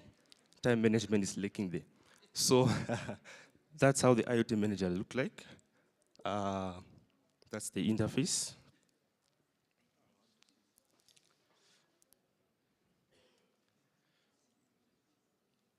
So business model: subscription-based and distribution channels. Technology overview. Since I've run out of time, I'll just allow the judges or any questions from you guys.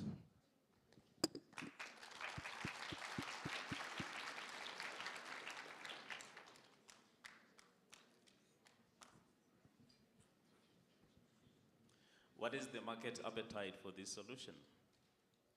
By market appetite, you mean the size? Or market?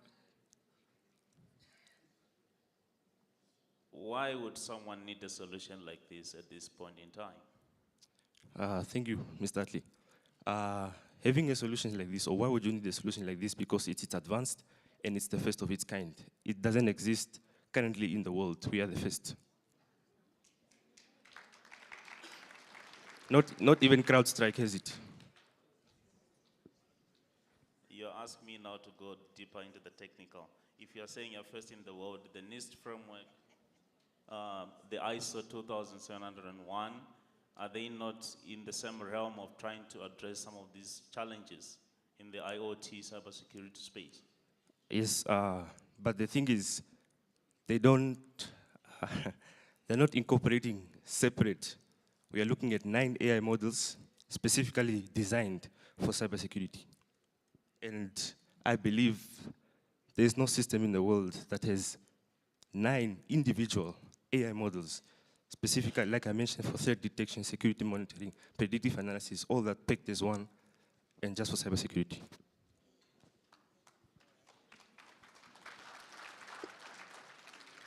Thank you, thank you. Just a quick question on my end. Yes. Have you guys thought of the governance implications with regards to that? No, that will we've not yet thought of that, to be honest. Yes. We are still busy with research and development. We are in our early stages. Okay. The reason for my question is because remember, in order for you guys to provide the necessary detection models and all those, you will need to ingest data. And obviously, that's why I was asking about the governance models. Okay. Thank you. Question around actual prototype. Do you have something ready, or are you still in the design phase? For the cybersecurity system, we are still prototyping. For the IoT manager, we are designing.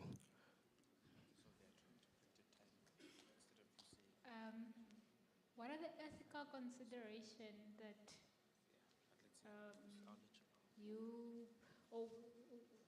did you put ethics into consideration when you're designing your application? Yes, thank you for the question, ma'am. For the cybersecurity system, we are bringing up an AI ethics board. So this will be the people that will be guiding us to sort of bring up a policy, because we also we'll be handling with people's data, and that needs to be kept safe and sound.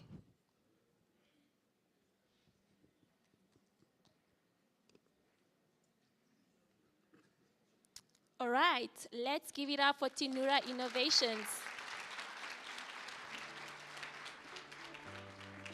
Next, we have Billet.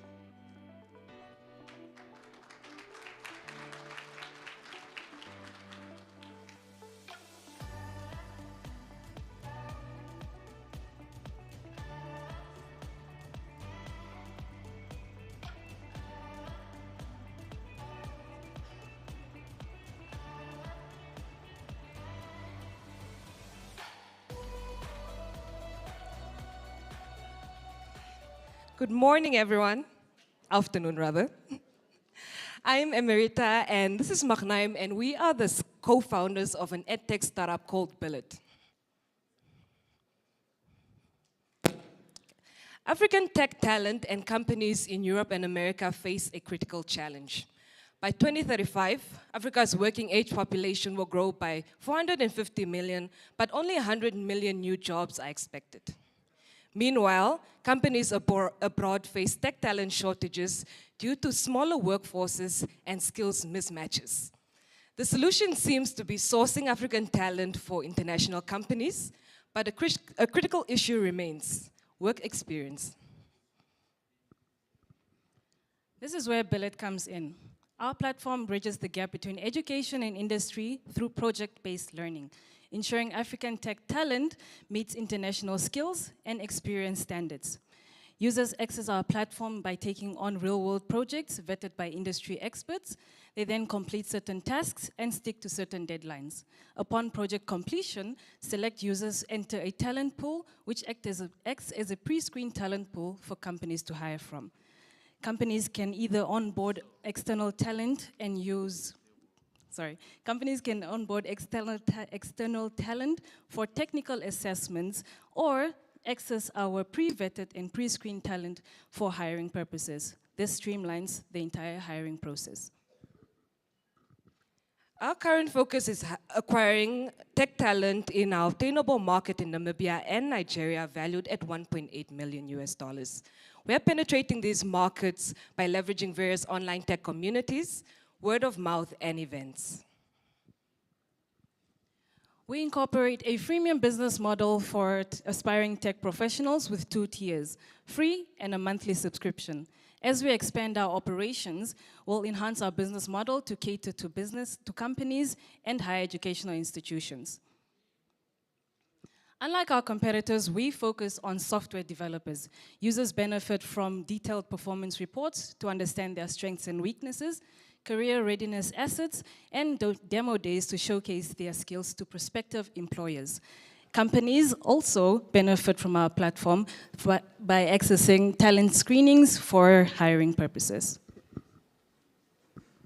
Since launching our MVP in February 2024, we have achieved an 83% project uptake rate and sustained an impressive 77% month-over-month sign-up growth rate, attracting aspiring tech professionals from across sub-Saharan Africa.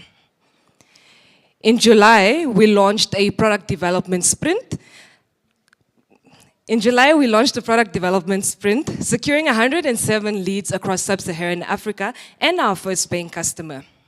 In addition, we hosted 4 events for aspiring tech professionals, including 2 in collaboration with CC Hub Namibia, securing 214 total registrations. We're also in the process of negotiating a partnership with She Code Africa, a community of over 50,000 women in tech. Since we launched our MVP, for the next 3 years, we aim to set ourselves apart in the edtech industry. With a matured customer base and enhanced product features, we will cater to companies for talent screenings and vetting, and higher education institutions for student skills enhancement. I'm Agnaim, and our team is uniquely positioned to scale Billet as we have first-hand experience with the struggles students and self-taught professionals face when it comes to searching for a job. And we have extensive knowledge in various fields such as software development and digital marketing. We successfully graduated from a RISE Accelerator under Strong Her Ventures, completed the Future Business Leaders Program in collaboration with Taltech University in Estonia and the Basecamp Namibia, and completed the Jumpstart program under Accelera Namibia. We're seeking sponsors for our 1-year Future Skills Development Fund with the aim of raising 128,000 Namibian dollars. This fund will provide 150 aspiring tech professionals across sub-Saharan Africa with high-quality tech skills and career readiness through a 3-month focused training interval. We're also seeking introductions to mid-sized technology companies and seed-stage startups to understand your talent needs. Africa's working age population is rapidly growing, and Billet is poised to serve this market. Join us to make our vision a reality. Thank you.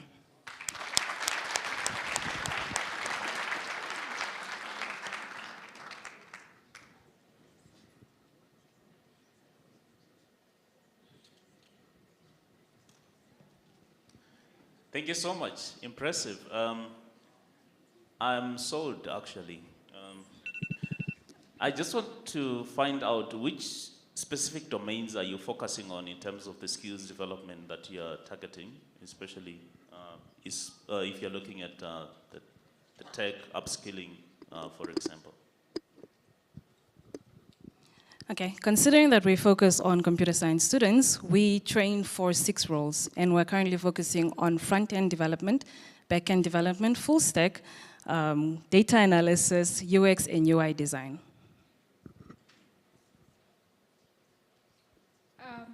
I might have missed something on how you are charging the students.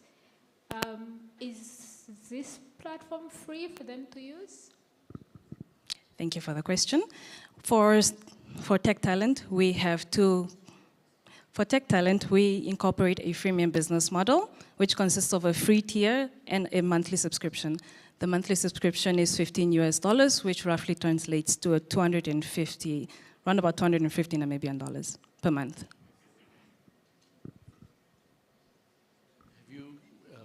Have you looked at the other competition? What is in the market currently that's similar to this, and what do you offer apart from what they do?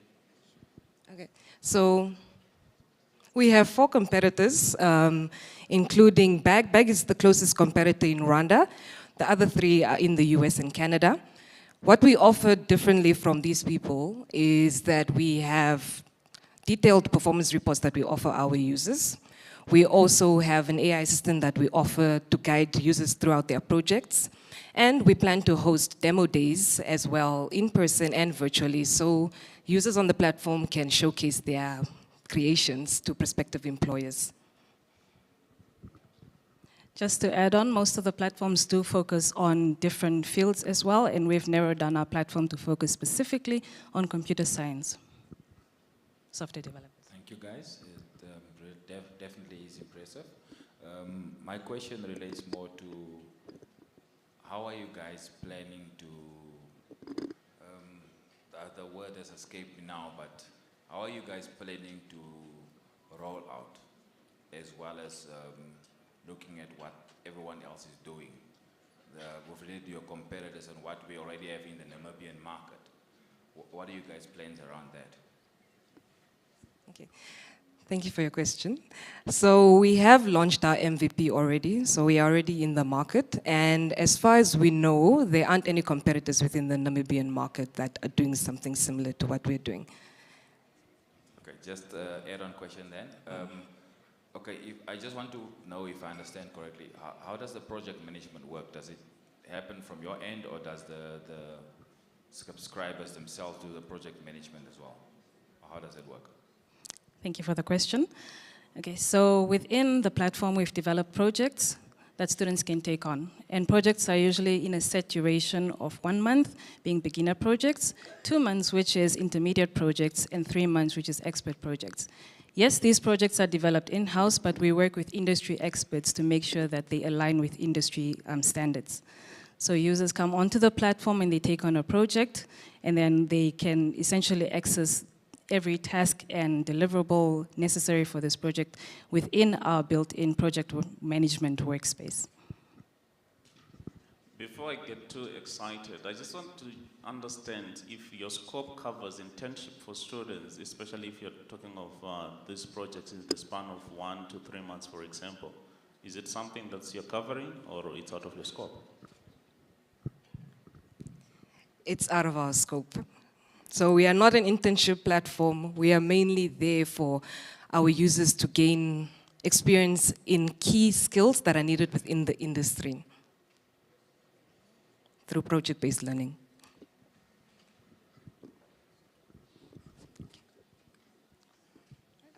All right.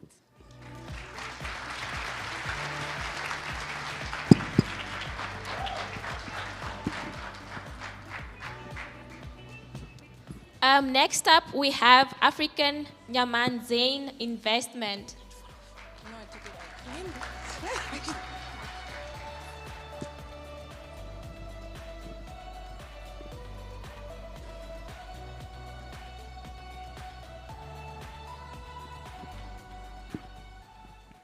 Afternoon, everyone.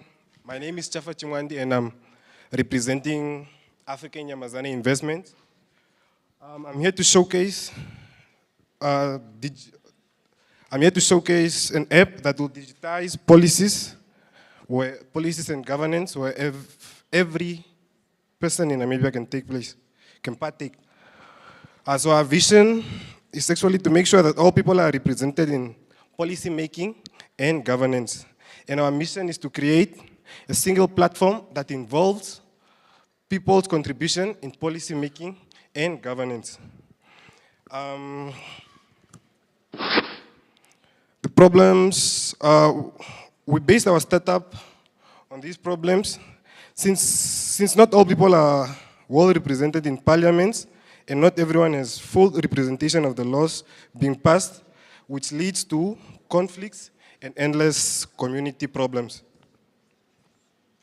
The solutions to solve all these problems, we came up with an app, or rather a representation platform, that takes everyone's voice. So this is how we are going to do it. We are going to take 3 sectors, which is the Home Affairs, MTC, and Telecom, which will provide us with revised data on the population and technical information. So after getting this population information, we can get the number, the maximum population of every Namibian, the maximum population of Namibia, and capture the age, which will be suitable like 16 and above.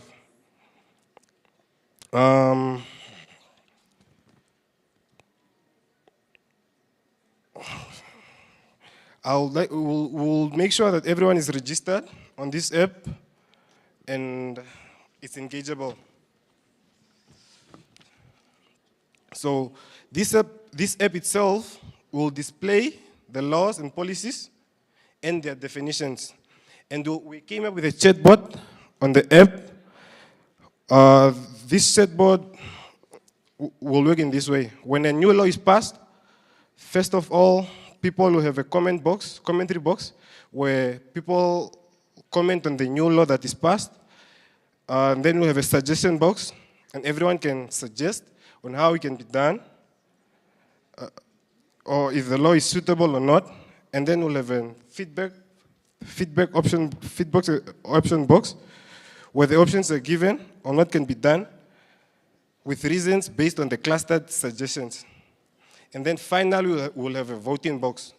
In the voting box, after we clustered the suitable suggestions of people will have to vote on what should be passed and what should be suitable for everyone. So our value proposition is that we are the first to cluster information from these three guys, Home Affairs, Telecom, and MTC, and also that it provides accurate representation of everyone in the country at large. So our market is business to customers, which is the business is us, and the customers is the consumers, the people of Namibia. And the business to business is the app Tulipangeleni, and the business to business app Tulipangeleni to the Home Affairs, Telecom, the government, and MTC. So we did not yet start with the prototype because of the funds, so we're still underway.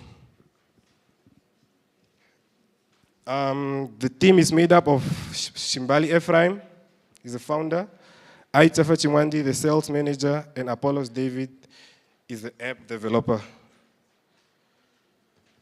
Our ask is 78,000, which is for completing the app, launching, and employees' payment. And then the costs like transport, internet, and computers and stuff. Thank you very much.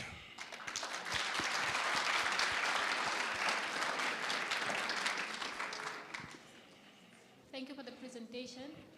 I would like to know the AI elements that your app has, or rather how AI is integrated in your application. Thank you for the question.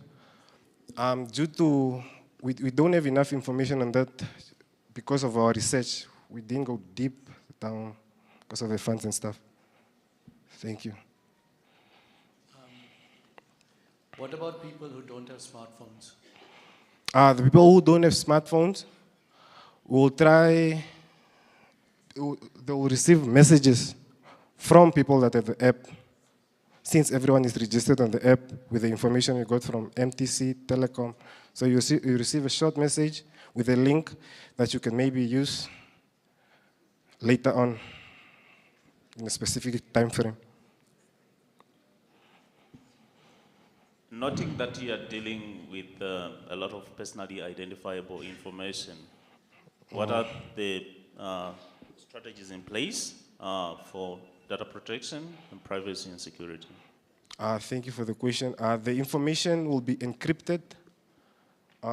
It will be personal information from us, to us, and from the relevant sectors that are giving us the people's information or data.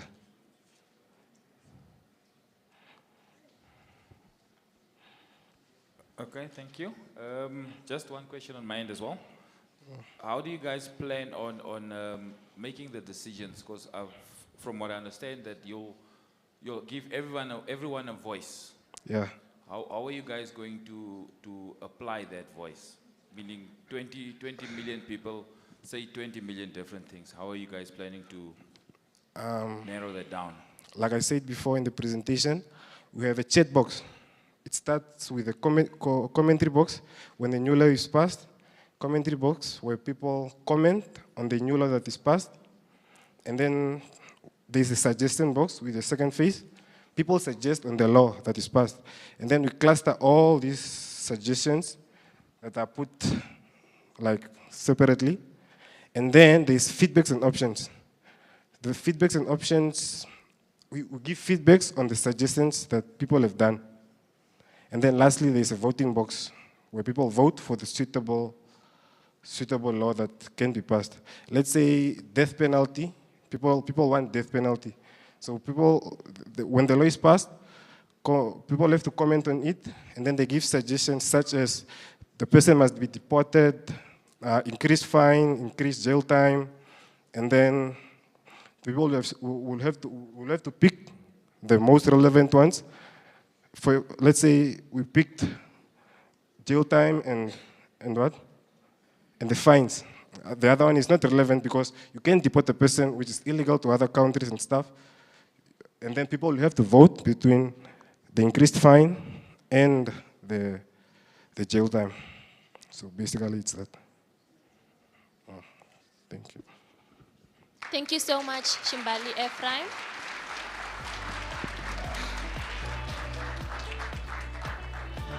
To the next innovators, please be mindful of the time. You only have 5 minutes to present. There is a gentleman over there. When you have 2 minutes left, he will raise the blue poster, and that should be an indication. When time is up, I'll catch you. Thank you. Next, we have Ampere Charging Company.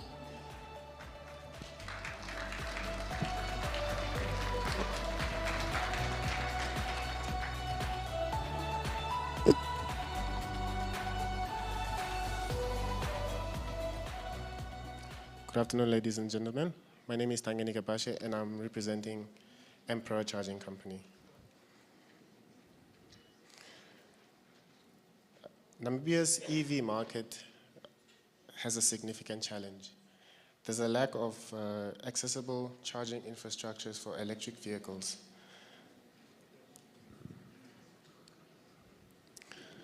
We have identified a solution to introduce electric vehicle chargers.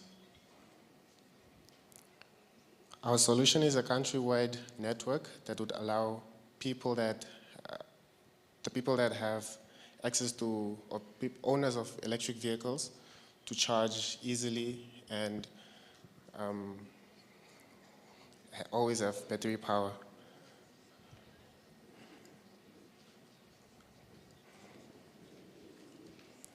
Our app is designed to locate and provide a waypoint to the drivers of these electric vehicles so that they don't run out of power and inconvenience them. We will work with relevant stakeholders to implement a charging network. We'll introduce 3 different types of chargers. The first one is the mini EV wall box charger. This one is it's based off of the AC power supply. It is slightly slower than the Emperor EV DC charger, the 22 kilowatts. The small one is one where you would have it in your garage to charge your car, and then the middle one is slightly faster than the mini EV charger. The last one is the fastest because it's DC based, and this is the one that will be implemented at charging stations across the networks. And the system will be incorporated with an app so that once your car runs low, you'll be notified that you have certain range left and you'll have to make a way to the nearest charging station.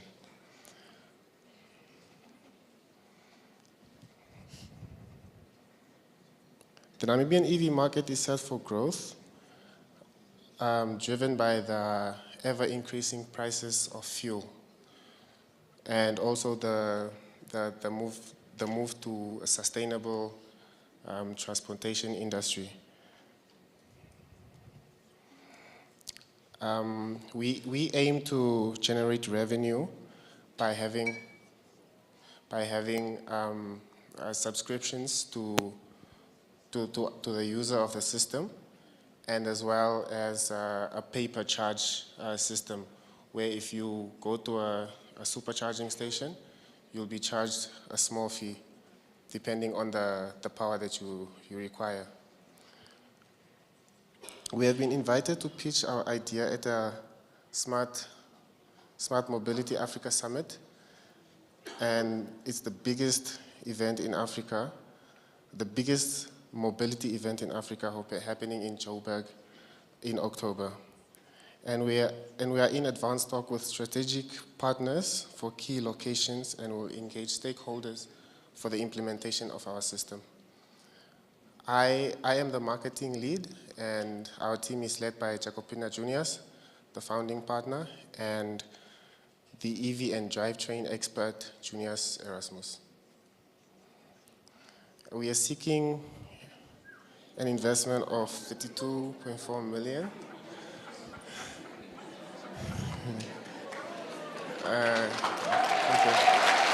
Okay.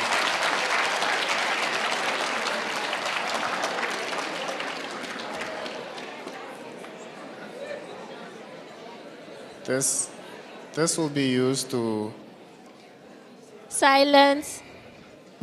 This will be used to accelerate our growth and expand our network nationwide.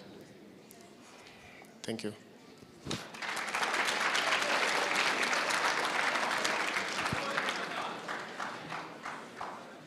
Thank you for the presentation. I would like to know, is this, okay, now given that you need the millions, so is this somehow already in place? And the second question is, you mentioned about the charges in one of the slides. Where are you getting these charges from? We are in talks with a manufacturer currently that is approved, that has certain certifications, European certifications, the EC 1070, the 1070s, and etc. Currently, we're not in operation yet. We're still in the ideation stage. One more question. Did you talk to the regulators to see if the charges are supported? No, not yet.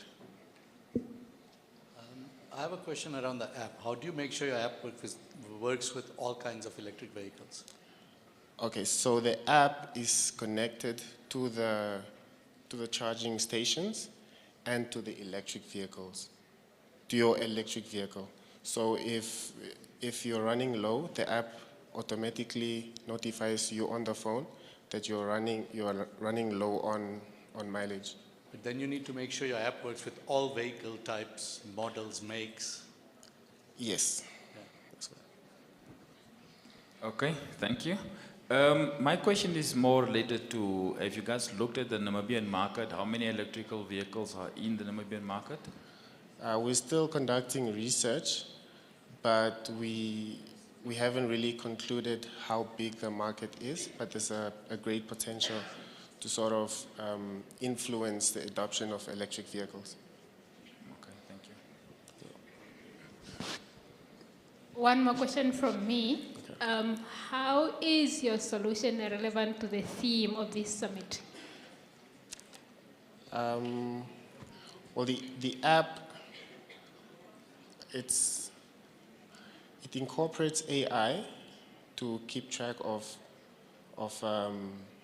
your battery power and your range, the range that you have left, so that it knows when exactly to notify you and where the nearest charging station is.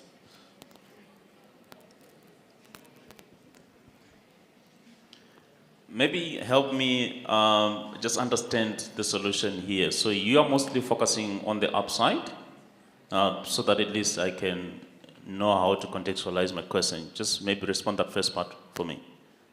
Is your solution on the upside, or are you also doing the charging systems? That we're providing both, the charging stations and the app. It's integrated in the system. Okay, then my question goes, is 32.4 million enough? Did you do your research properly? That's number one. And what is your go-to-market strategy? Okay.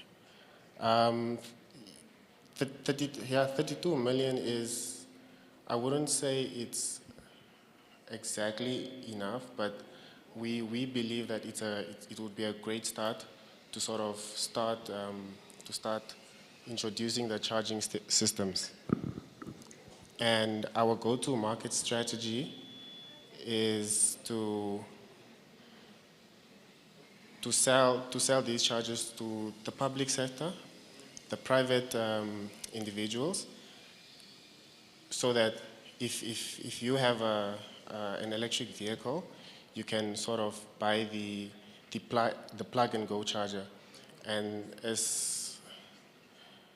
then to the public sector, the chargers can be installed at certain stations where it can be used for, say, a fleet of vehicle, or for work, for say companies. Thank you so much, Ampere Charging Company. Thank you.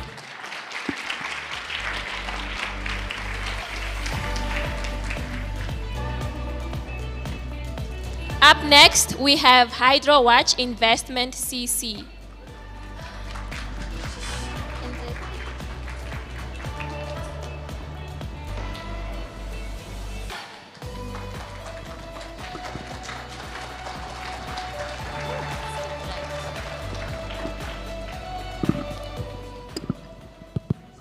Okay, good afternoon, everyone. Good afternoon, my respective panelists. Thank you so much for coming to the summit. My name is Josephina Gebhardt, and I'm the founder of a startup called HydroWatch Investment. And today I would like to introduce you to our very new, very exciting project. This side. Okay. I would like to introduce you guys to our very new, very exciting project. It's called Project Fit for Consumption. Okay, so let's start with the problem. I grew up in the north, at the village, and in our village, not all of us have access to clean water from NAM water and so on. So we use water from the boreholes, from the wells, for every type of consumption, be it human consumption, animal consumption, and also agricultural practices like irrigation and so on. And in this case, nobody really knows how fit this water is for consumption. So now, in this case, we are just taking a risk. If you get sick, you get diarrhea, we deal with it. However, other farmers with the financial means, sometimes they collect samples from their boreholes, they take them to the lab, they get tested, and then they can use that water if they are fit for consumption.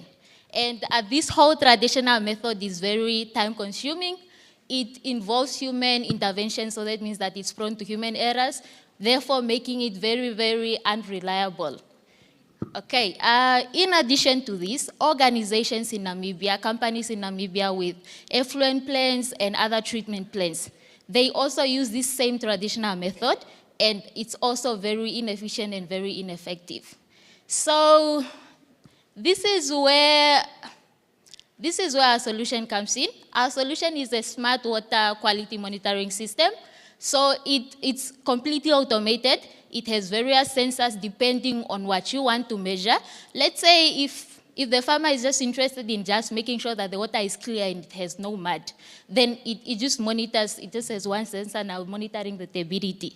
However, if you want to add more sensors, be it pH, be it temperature, be it conductivity, those sensors can be incorporated in the system. So with this system, the hardware is installed right at the site throughout the pipes, and it has an LCD display where, let's say the farmer doesn't have internet connection, they can still view these parameters in real time. In addition to this, if there's internet connection, the farmer can view these parameters from their mobile app or the website for large organizations from the comfort of their offices, from the comfort of their home, and so on. Okay. What are our, the advantage of this system is that I've done my market research, and we are the only organization that is offering this system. And like I said, there's no human intervention. So that means that we have improved efficiency. And if you use our system, that means that you are going to enhance what? Your brand reputation. Because now you are not going to have all those breakdowns and water outage, because now you have to go back and filter your water again or purify your water. And therefore, that means that it will improve what? Your reliability. And for farmers, that means that your productivity will be increased. Your animals, if you are using it for animal consumption, they will be very fit. You get to sell more animals and so on. And it also encourages, data-driven decision-making. And in the end, we are improving public health. We don't just provide the system with you and then we leave it with you after installation. We offer also maintenance services. Additionally, we also offer now training for our farmers, just in case we are not around, and then they know what to do and they know what this is and this is. Okay, what are our future plans? For farmers that would like to, let's say perhaps you don't just want to detect the quality of the water, you also want to purify it. It has a feedback. You have an option of choosing whether you want to have a feedback purification system. So when it detects that the water is muddy or the water is too salty, the water passes through a purification system or a filtration system before sending it out for your end use. I know I'm out of time, so we are HydroWatch, and our main goal is to improve human health, animal health, and productivity one drop at a time. Thank you.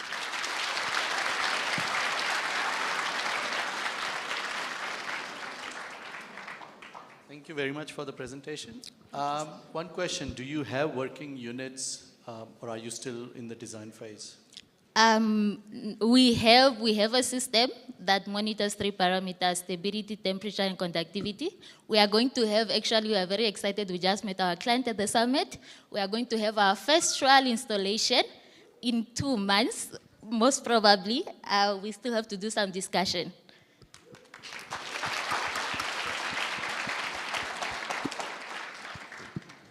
Thank you so much for your presentation.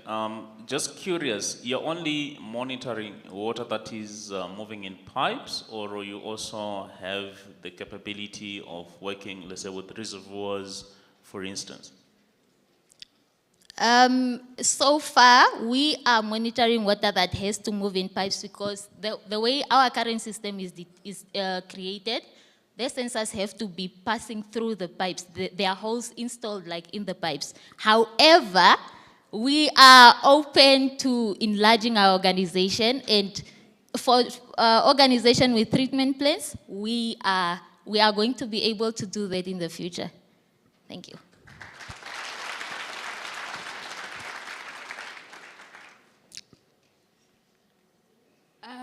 Thank you for the presentation. So, how can you convince me to use your system?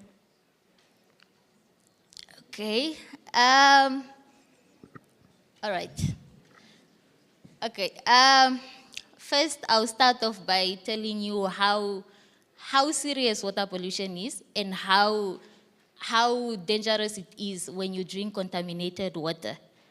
And if you are a farmer, I also encourage you that using my system will improve your productivity in the long run. And our system is very cost effective, and my organization actually,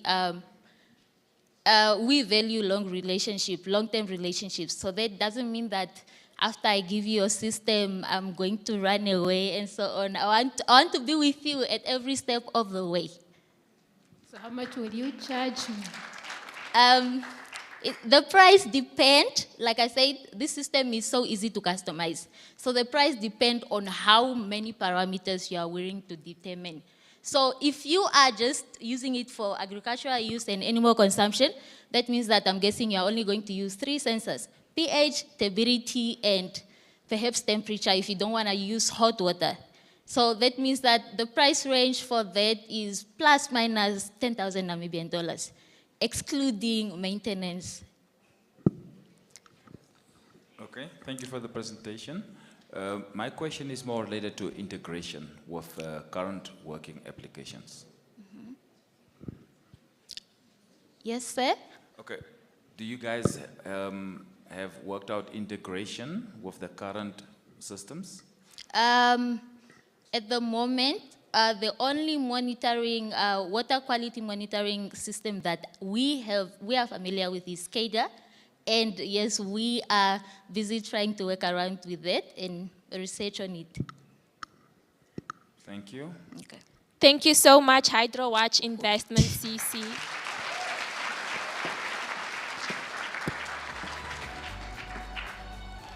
Up next, we have Thank You Wallet.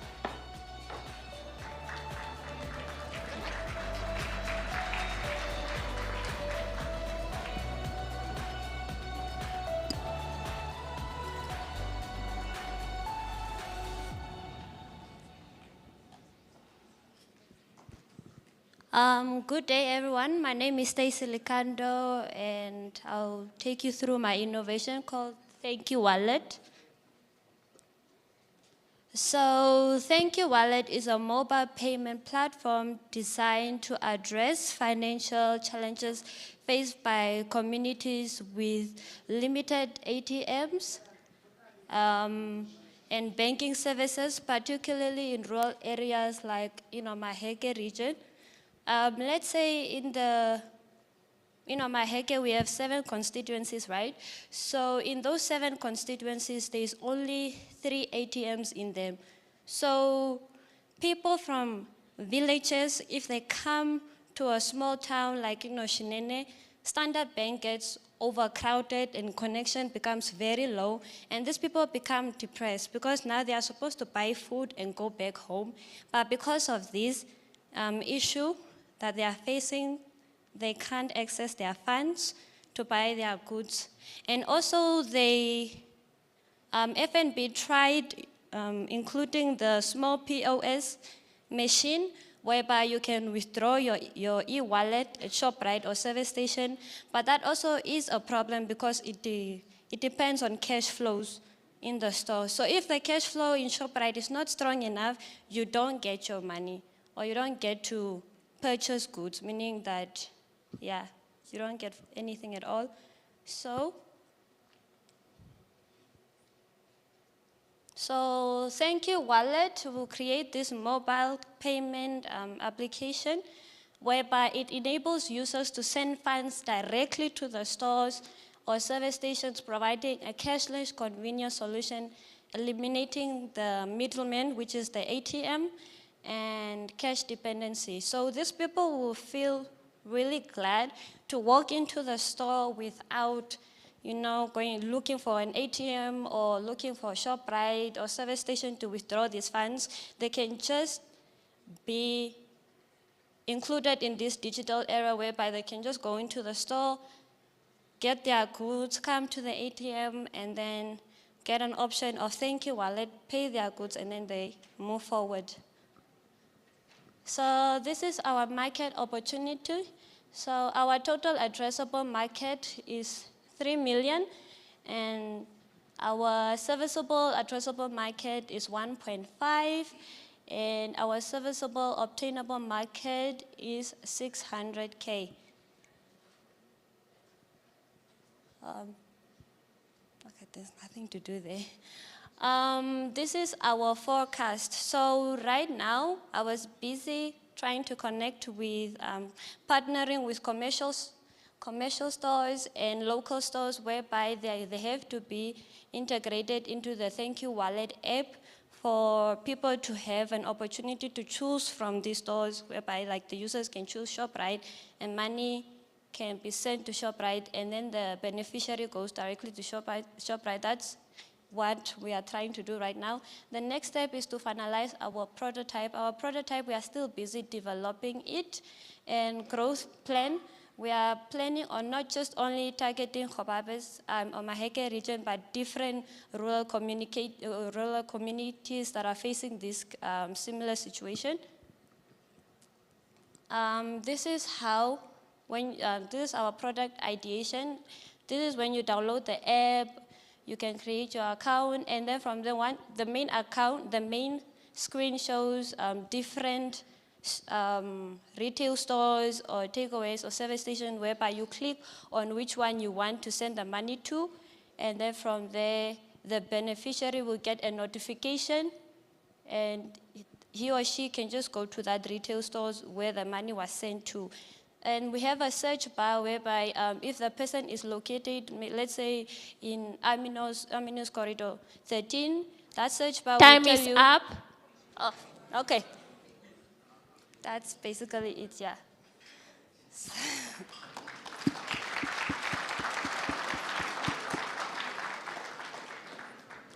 Thank you, Stacy, for thank you, Mani. Thank you, Wallet. I'm just curious, have you done homework in terms of checking with the regulator in the space, NAMFISA, for example? And how are you going to find yourself in terms of the market, especially with other big players, let's say your mobile or telecom providers, for example, because obviously it's a space which they are also eyeing. Okay, I did go through that. It's actually Bank of Namibia. I did contact NAMFISA. They said they are not in this field. It's actually Bank of Namibia. And they said, yeah, thank you, wallet does fit the criteria for it to be a wallet. It can be established as well. Yes, I hope I answered your question. Okay, it was more on the regulatory part, but yes, you've answered partly that question. You might also want to check and leverage the FinTech Square Sandbox option that NAMFISA provide. Thank you. Okay.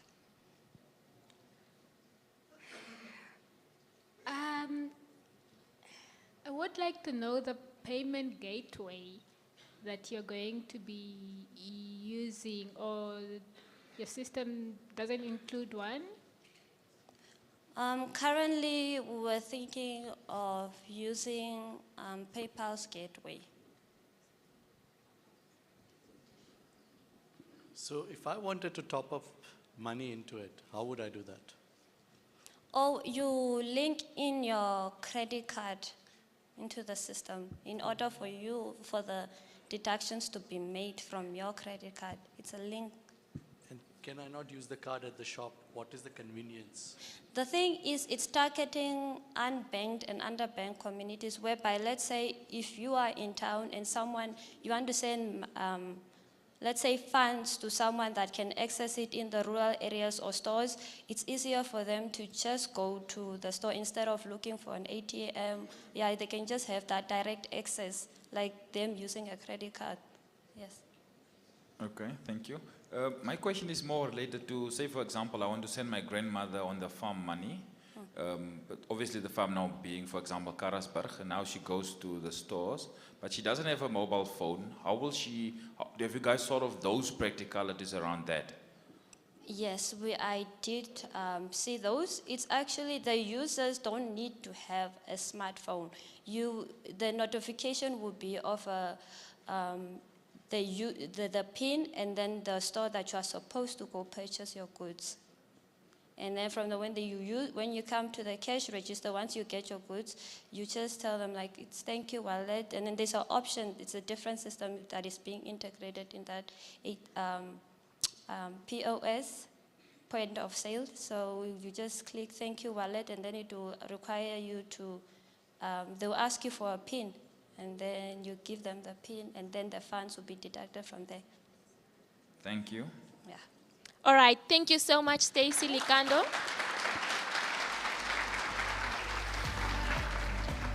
Up next, we have DataView Technology CC.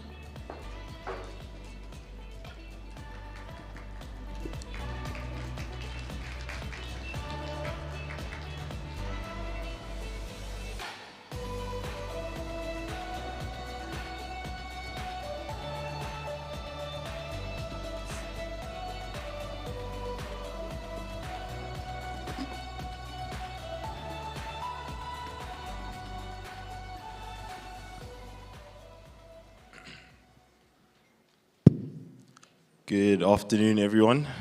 Thank you for having us.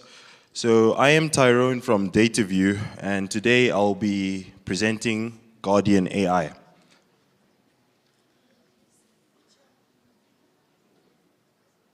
All right. So essentially, we have a massive paper problem. Annually, the government spends about 10.5 billion hours processing paper documents, and that's a lot of time wasted that could be used more efficiently.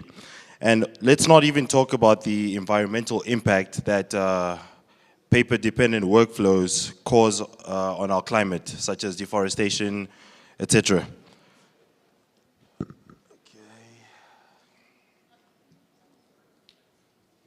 Right. So we estimated that globally there's about a $300 billion paper industry that equates to an accessible and addressable market. And as you can see by this graph here, as the population increases, the dependency on paper will also exponentially increase. Right. So our unique vision and approach was to use artificial intelligence to digitize government forms into structured, our unique approach was to take government forms or any type of forms and use artificial intelligence to digitize them into structured databases. So essentially taking the attributes in any government form and classifying it into a database. So as you can see, there's an example of an immigration form. Somebody would come in and they'd fill it up manually, and from there our program would classify the information into its relevant attributes and databases. So our technology is essentially trying to address and improve our workflows, right? Using ML and artificial intelligence programs. For example, one of our best features is that we have an intelligent handwriting recognition. So in case the program doesn't feel confident in what it's reading, it outputs a confidence score. And if that confidence score is below 80%, then there's human intervention to verify what it's seeing. So our use cases,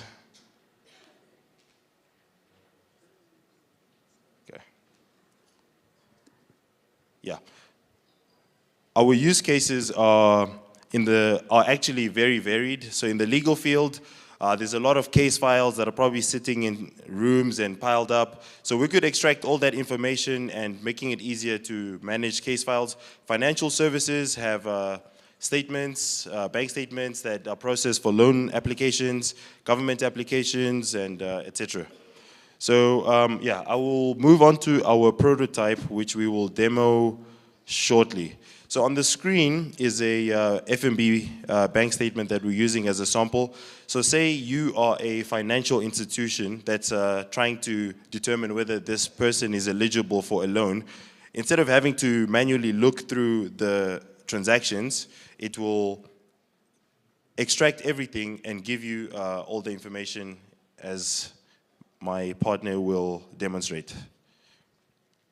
So this is our prototype, and as you can see, he's uploading the file, a bank statement, which we trained natively.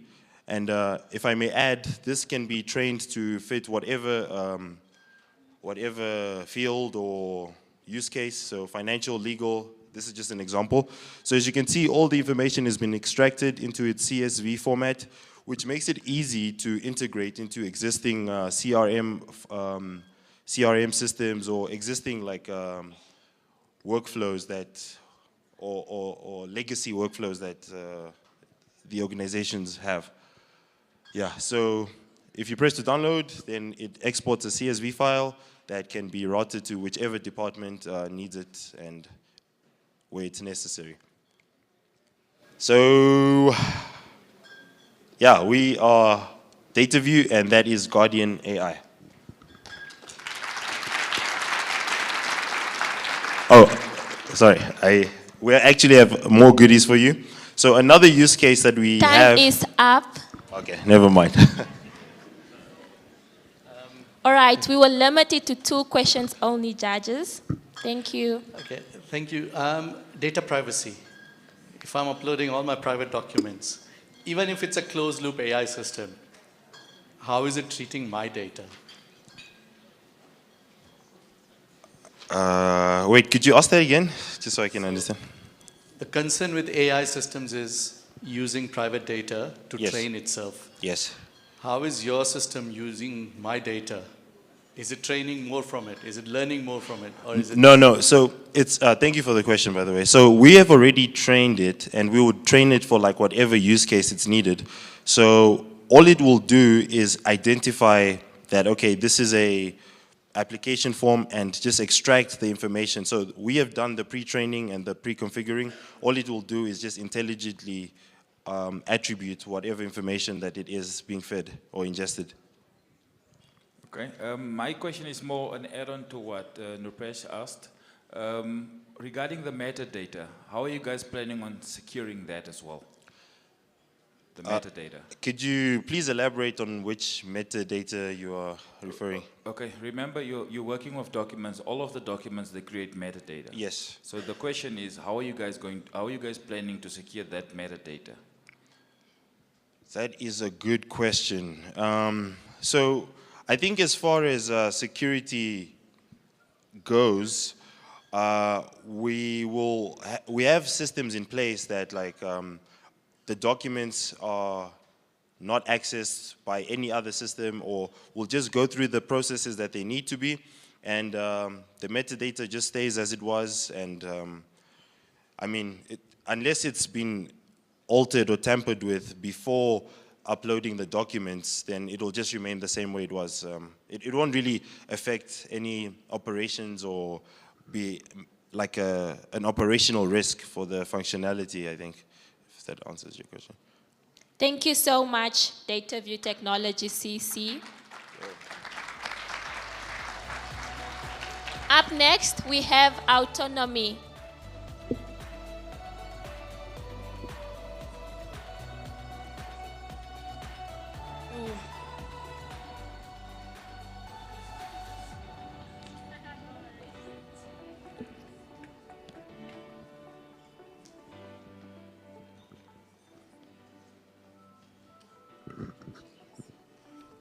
Okay, awesome. Good afternoon. My name is Ndilokelwa Ntengwe, and I'm the founder and CEO of Autonomy. Autonomy is a web-based work facilitator and a networking platform. It provides companies with access to vetted workers, and workers earn an income through short-term employment. Now, imagine a platform where work is almost entirely decentralized, and individuals can build their portfolio of skills through traversing on this platform. A platform that is essentially built for youth, such as me and you, the youth that are sitting at home who need other means of employment to evolve their skills continuously in a short period of time. So Autonomy is just that. What is the problem? Currently, we have skills stagnancy. It's also been purported that in the future, we will not only be rendered unemployed, but unemployable. Then we also have scarce employment opportunities. Namibia is sitting at a youth unemployment of 46% to date. And then lastly, of course, we know that companies need reliable short-term talent.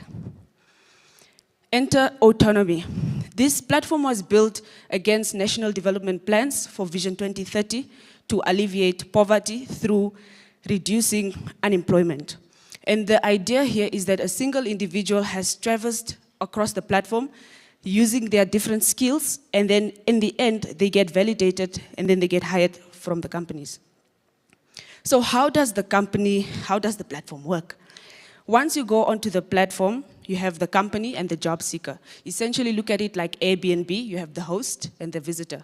Me as the job seeker, I go onto the platform, I create my profile, and then I see the vacancies that have been posted by the companies.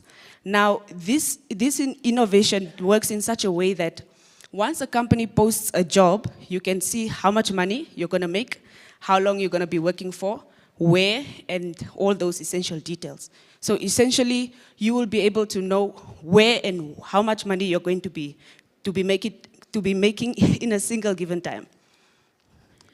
So the market size, the first category that we're looking at is really access to the internet. Namibia has 51% of access to the internet in our population compared to our other counterparts, our neighbors. And then also, the other market sizes we're looking at is the broader size, like the gig economy, where Autonomy also fits under, which is about 355 billion worth.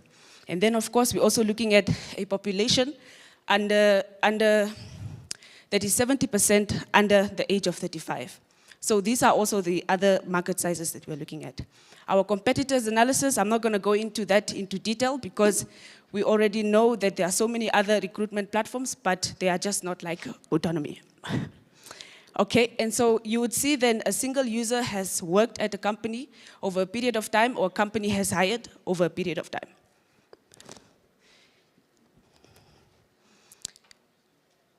Yeah, so yeah, thank you. Basically, our business model focuses on, our business model focuses on the part where the company registers for free, but for every job that has been completed on the platform, 8% is deducted. So that is how we also make our revenue. Thank you.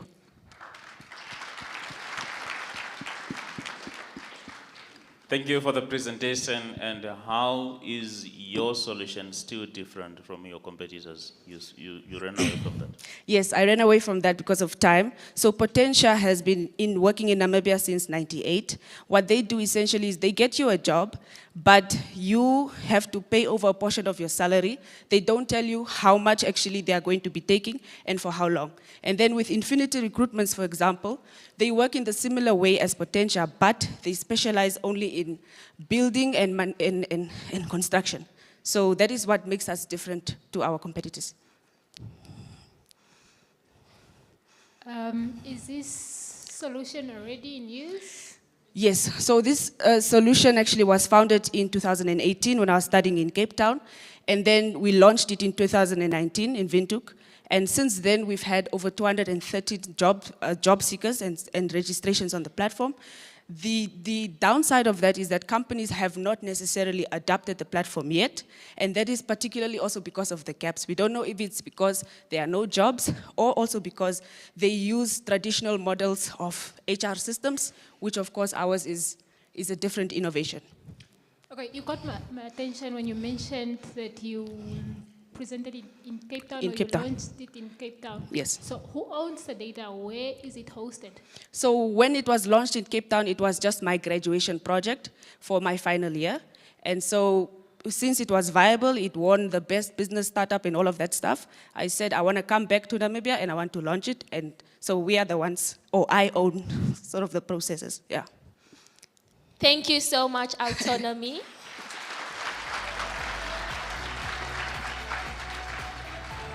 Last but not least, we have Casola Investment CC.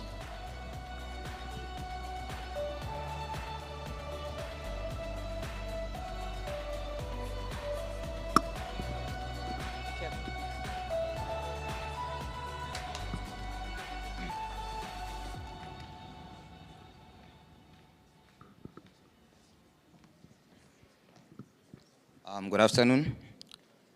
My name is Andreas, and I'm one of the founders of the Casola Investment. So I'm here to present one of our projects.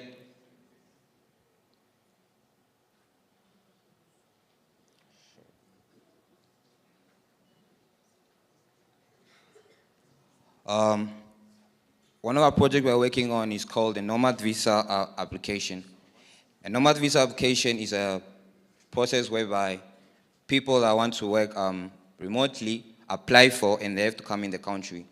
So one of the problems the country is, actually the problem is limited information together with Namibia's stages, Nomad Visa application, impairs travelers' decision making. So usually our country does not display more information about it. So when people that want to apply for a visa application do not know more about it, and it usually takes time because it is not it's not digitally and it's physical. So our solution is to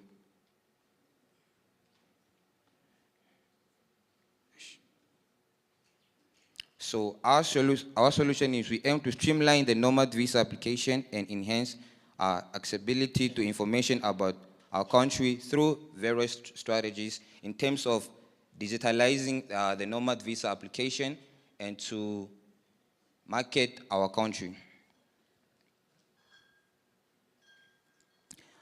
The streamlining application process in terms of the information website and also the digitalized application whereby you just have to apply everything online instead of downloading the application and then apply, and then you have to send it and wait for like months and months or maybe weeks for the Home Affairs to verify your application.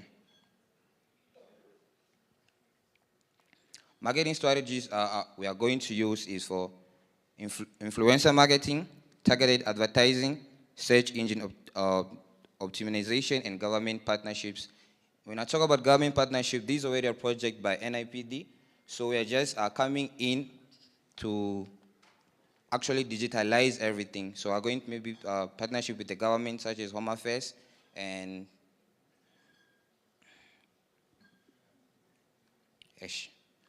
business model, service fees, subscription and premium model, and advertisements.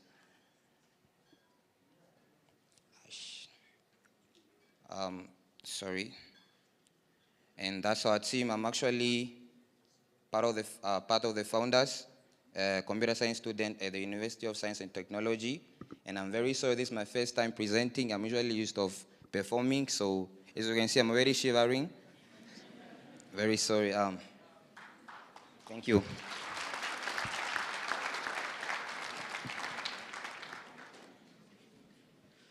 Thank you very much. Just one question about how does this compete or compare with what Ministry of Home Affairs is doing with online visas now? The Ministry of Home Affairs only allows visa applicants they just allow them to download the application and then they have to fill it in and then send it.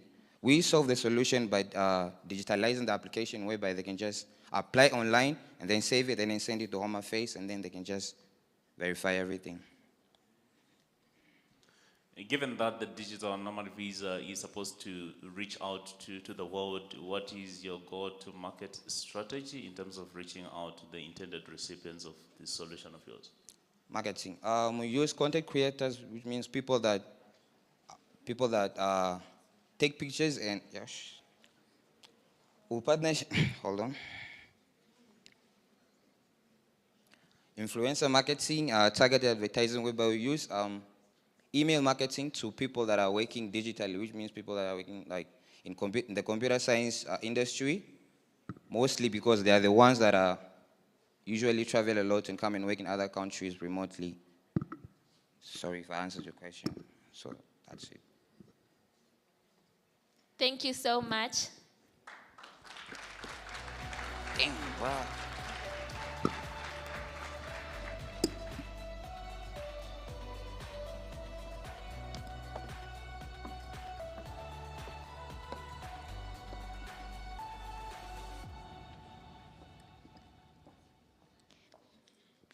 Thank you so much to the innovators for pitching their innovations and to our lovely judges. We are running behind schedule, so I'm not going to take up much of your time. So it's lunchtime, and I will need the entire public to move to Naumad and Nausop restaurant. The judges, speakers, and panelists will move to Safari Court, Movenpick. Thank you. We should be back by 2:15. Thank you.